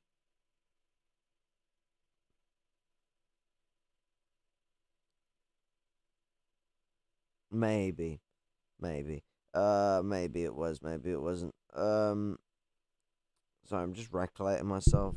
So I was gaslit on that basis. When I tried to make a statement back, to prove my point and say that what I was trying to get to wasn't even being said, they tried talking over me. And when I can't I struggle really bad with people talking over me when I'm trying to say stuff that's really really stressful, like where I'm really really trying to reverberate something that's stressing me the fuck out, because it detracts me, and I can't think of what I'm saying, or hear what I'm saying properly to think of what to say continuously. I remember when my brain fog, it's so easy for me to forget things even when I'm in the middle of saying them. um so I'm trying to tell them to let me fucking finish what I'm saying, and they're not, and they're treating me like a dickhead, and I'm trying to explain to them that I'm dealing with a critical injury that required 24-hour uh um operation 2 years ago. We're now in 2022. The fucking coronavirus has been around for more than 2 years now. Nearly 3 years. It'll be 3 years in like October, November time. That it's been around, and since it leaked out that fucking lab. Uh, I can't be fucking being getting fucked about because the NHS wants to save money all the time. Um, they did this. They gaslight me in a way where they put me in a position where I was rising up. They know, at least if they check my fucking file, which they're supposed to. They know that on my file, one of the first things that pops up is neurodivergent, is Asperger's, because I'm diagnosed. It's on my file. If they read the fucking thing, which there isn't much on my file. I don't like going anywhere near the doctors because of how much I get discriminated. Um, Very snobby practice with the way it has become very petty bourgeoisificated. But, you know, I'm trying to deal with the situation calmly, but I can't, so I'm raising my voice. I can't control it. I can't help raise my voice. My tone of voice is the thing I struggle with, and especially when it comes to volume. So I'm losing my shit a bit, but I'm trying to keep it calm. And, I was being sort of treated like I was them being a violent aggressor, which really showed how I was being purposefully aggravated. Has been shown to just be this violent aggressor while I'm at the top of my voice saying, I'm not trying to be aggressive. I'm not trying to cause anyone any physical trouble. I'm having a hypersensitive overload and I'm struggling to deal with the situation. I was pleading. Even I had security guards on my side defending me, one of which had an three autistic sons, who backed me up big time. Because I got afraid it was the same situation that had happened in the other hospital. But God bless them, yeah, the security were on my side. But that didn't change the situation. The nurses and doctors still refused to see me, even when security said they'd stay in. They found a disliking to me because I decided to try and speak back and defend myself and not allow myself to just be gaslighted into believing my issues aren't what they are. And walking out, and I have been gaslighted and believed it before, because they did it to me before, where they gaslighted me into using a previous head injury to try and say the dent in my skull that I need to get checked still now, from when I bashed my head into the front fucking door handle on the fucking block building because I dropped my fucking lighter like a dickhead. And I went to pick it up and I bashed the back of my head full force, because problem I have fibromyalgia, so I have chronic fatigue. If I bend over forwards and crouch, I can't get up without forcing myself up. I have to put a lot of energy into getting myself up. When I hit my head off that thing, I didn't just gently bounce it, pulling myself up nice and neatly because I've got fucking, the energy to move my back muscles like everyone else. No, I bashed my fucking head off it. Even the fucking ambulance was like, there's a dent in the back of your fucking skull, and that's why they took me fucking there. And then the fucking guy there went off to a doctor after speaking with me, came back and used the previous MRI that I had had for a fucking bike accident to obfuscate this accident and try and fucking claim that nothing to be done here. So all this time, and I've been fucking dealing with this shit, that shit, this shit, the other. It just stacks fucking up. Like, I'm at the point where I'm fucking ready to fucking see if I can get a case sorted with someone who's pro bono, so I don't have to fucking fork out some money to get a court suit for the NHS on, because my arm injury, my head injury, fucking my current crisis I'm in now as well, all three of them combined, I probably could get a fucking case, and they're all within 8 years. Because you have 8 years, I do believe, to get a claim on a situation like this. I can't remember. I'll have to look into that. I think actually NHS situations might be longer than that just because it's an institution, but I swear it's an 8-year claim thing, because insurance and insurance legalities are so I'm looking at the screen and I can see the word insurance from Gengeros. It's catching me off. Legal processes are always a bit flunkiest and full of shit. I'm using the word flunkiest out of its correct context. They're always bourgeois. They're always a bit the arbitrary rule set that designed to apply in a way where it don't really affect those who are poncy enough to have the free minds to operate. But yeah, no, that's the fucking crisis I'm in. My next option, whenever the fuck I gain the fucking balls to do it, is to fucking ring up this direct number I was given by this lovely disabled lass. She's an old Australian.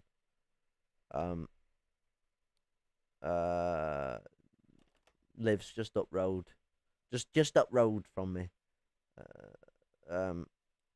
Fucking what's it? She passed me a number that gives you a direct call to this center that can send an ambulance within I think it's within I think as the longest you'll have to wait is like 6 or 8 hours, but it's typically within a 2-hour period.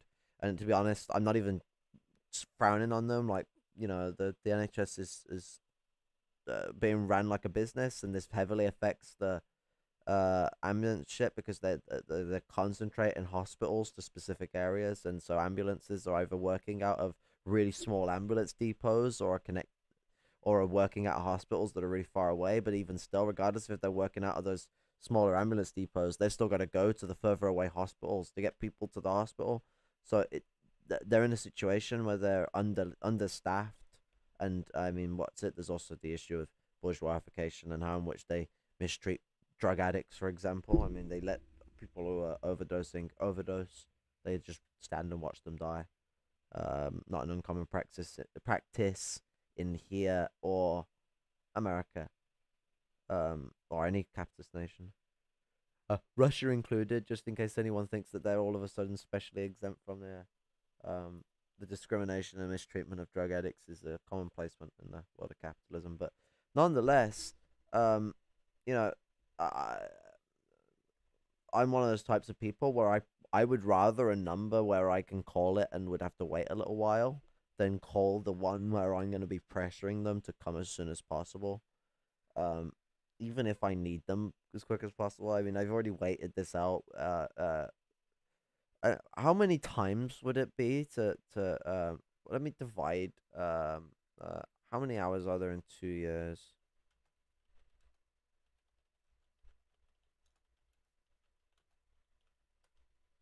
How many hours in 2 years? 2 years, there's 17,532 hours in 2 years.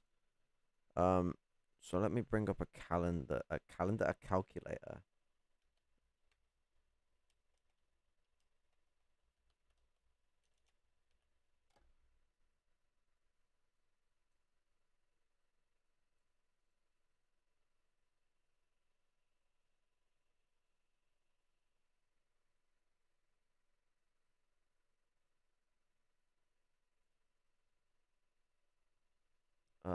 Sorry, 1 second. I'm having a brain fart moment.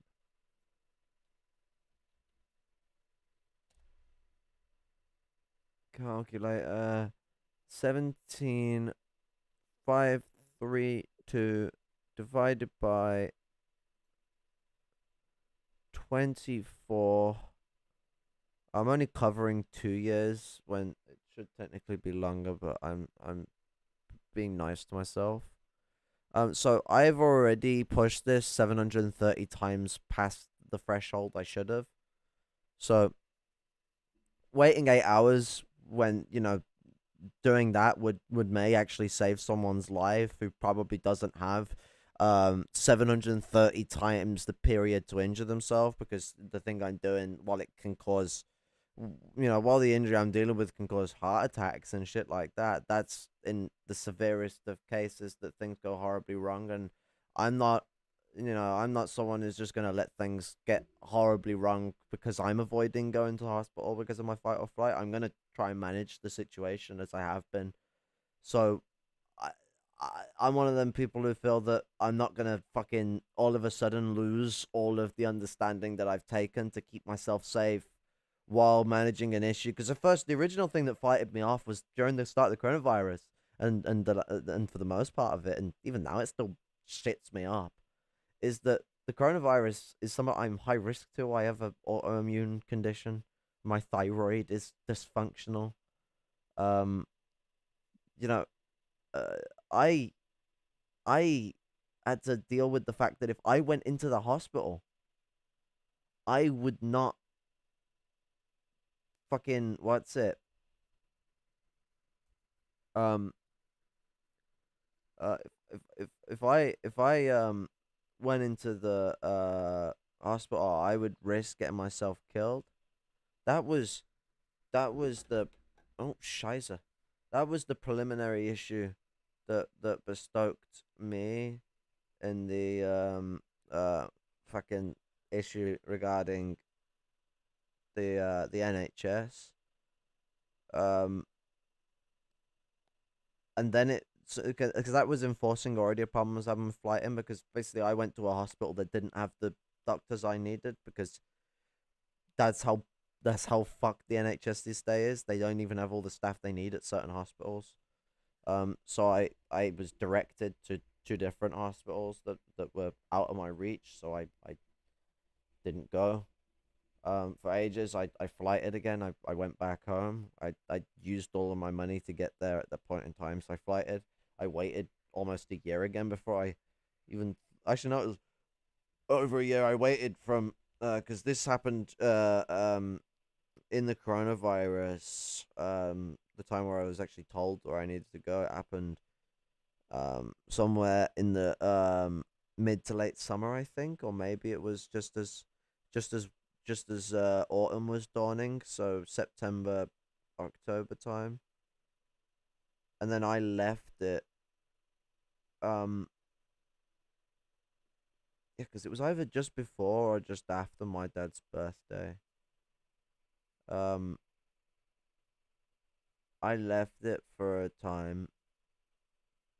I almost went there on my birthday. I kept leaving it, and then I just kept getting more and more responsibilities to engage with other people and represent other bits and pieces of struggle, and apply myself to different discussions here and have to learn all this, that, and the other, and lighten this, that up, I just kept getting more and more excuses for myself to not deal with the situation.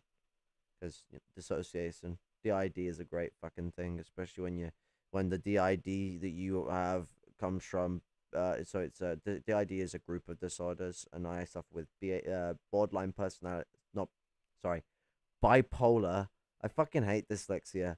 I prefer the name manic depression. It A stops the conclusion when people say BPD, because BPD stands for both bipolar disorder and the now defunct borderline personality disorder. Um, Manic depression, which is the fucking better term, it better describes the switching nature and doesn't allow people to obfuscate what bipolar means, because people think it's about emotion. It's actually about disposition of your mentality. But nonetheless, manic depression and PTSD, actually scientific studies show that the large case of it is that the trauma that would cause a neurotypical person just PTSD without manic depression would cause autistic people to not only develop PTSD but to most of the time develop manic depression and other dissociative identity disorders because of our hypersensitivity to incoming stimuli advancing that onslaught. And it happens with all the stress that comes from this. I mean, every time I've been fucked over by the NHS, it's made me even more terrified of wanting to go and get my shit sorted, because what, am I going to end up on the streets again? What, am I going to end up this again? Am I end up that again? Am I end up treated like a dickhead again? Like, all the fucking time when, it's a simple process of me going them in. They ask the question and they let me finish my fucking answer of what's wrong before they start telling me nothing's wrong and telling me to go home. Of course it's gonna get a fucking rise out of me. If I had turned around and asked you, why are you here for a specific injury, and you haven't even gotten to the full problem of the injury yet, I turned around and asked you, uh, uh, um, uh, uh, well, in a almost rhetorical fashion. Not rhetorical in the sense that it doesn't want an answer, but rhetorical in the sense that it's condescending. Um, can you Exactly. can you actually tell me what you're here to say, or what? No, that was it. That was what the geezer said the first time. What are you actually here for? What is the actual reason you're here for? And like, not even letting me, like, I'm not even talking about it. Gaslighting. Oh, exactly. Exactly.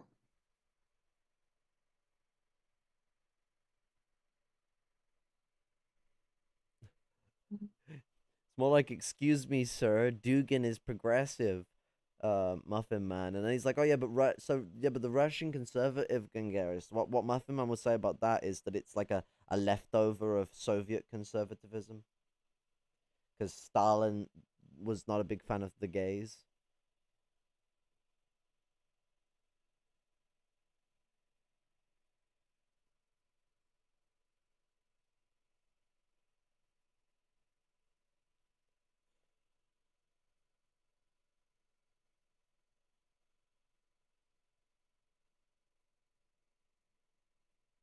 I watched it though. We have essentially covered everything. There wasn't really much to cover with this. We made a bigger discussion out of it by starting on a different topic and then weaning it in. Um, Oh, true. True. but that's it. It's only gonna make those fuckers see them fucking get pissy even more, because we got it onto a point that shows the factionalism of the bourgeoisie and where the petty bourgeoisie come into play with it. Um, uh, Not in the fullest of context, because it was a passive discussion that me and you both have a hell of a lot more to say on.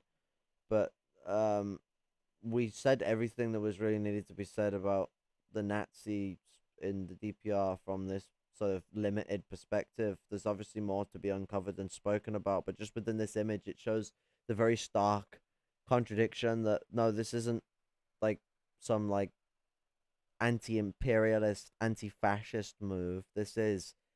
Um this is black shirts versus brown shirts, Yeah, pretty much. or silver shirts if you're the Americans, because they have to be special.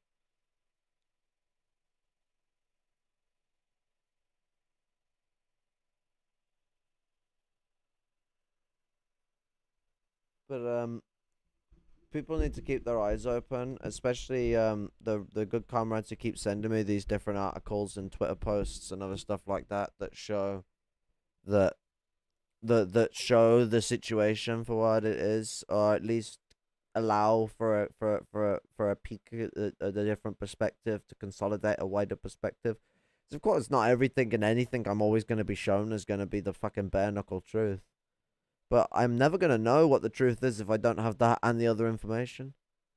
Now, I'm only going to broadcast you things that I actually find adamative to either see as a point to criticize or as a point to agree with. I'm not going to just whataboutism something to you like Caleb does. Like, I've brought this up here because I absolutely believe in it.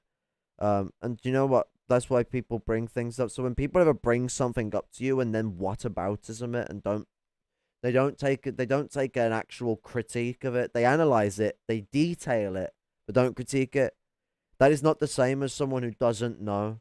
Someone who doesn't know has an ignorance of, I don't know, so I can't answer. Like I have had to say, I've even said it to someone that Rob mentioned in the Lumpen Kelp mentioned in the stream.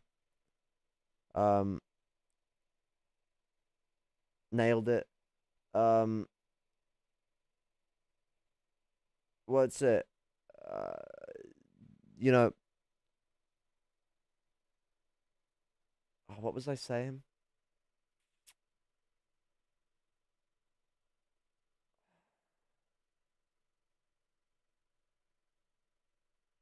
I forgot what I was saying now.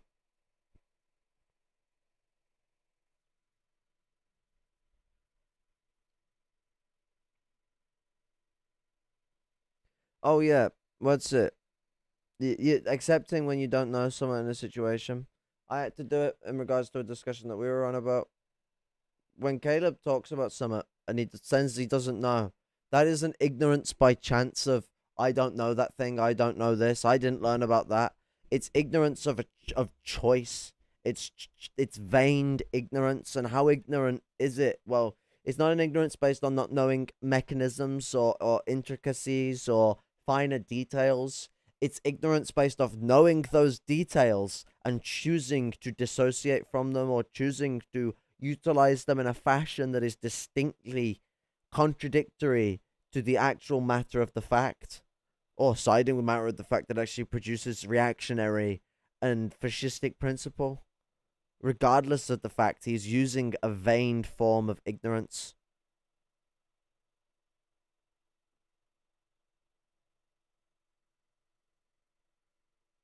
The SS versus the SA sudden death match. Oh, Yeah, Caleb knows what he's doing. Caleb's far from stupid. I mean, yeah, just like Gengaro said, he called legalizing homosexuality ultra liberalism and abortion. When he met with Alexander Dugin, remember that conference in 2008 we met with Dugin?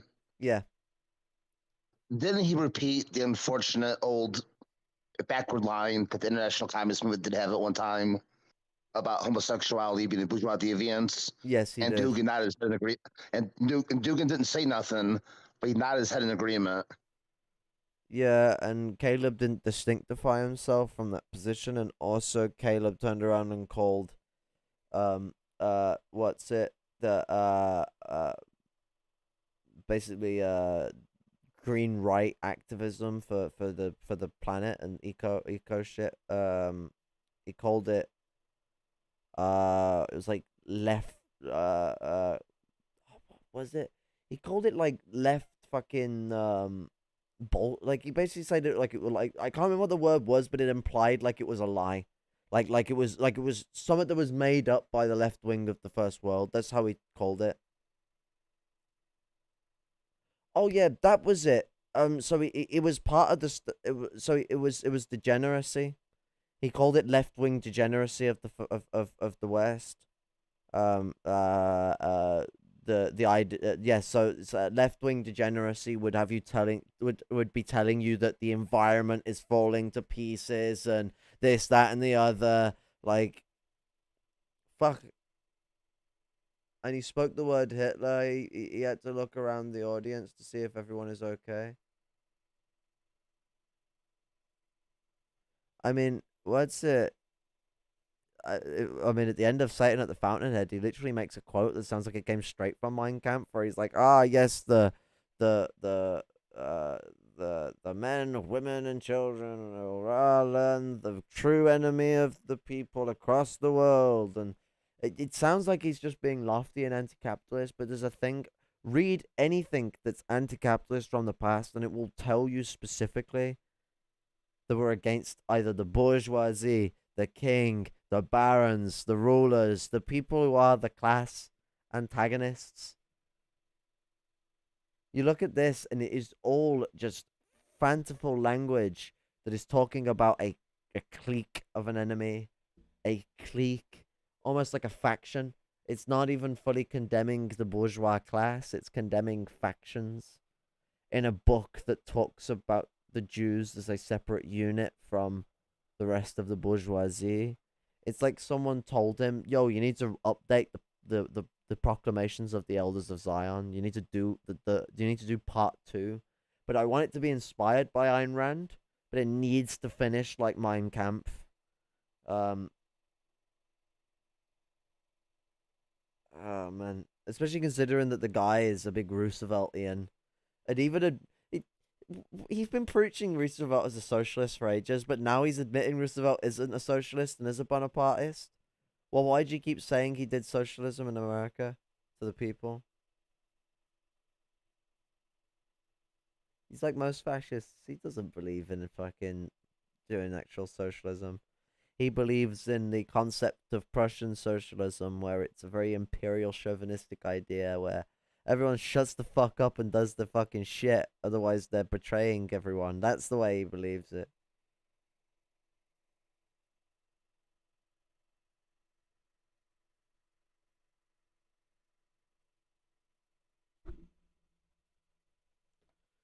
But yeah, that's it. We'll end this here. I tried that earlier, but we failed, so we'll try it again.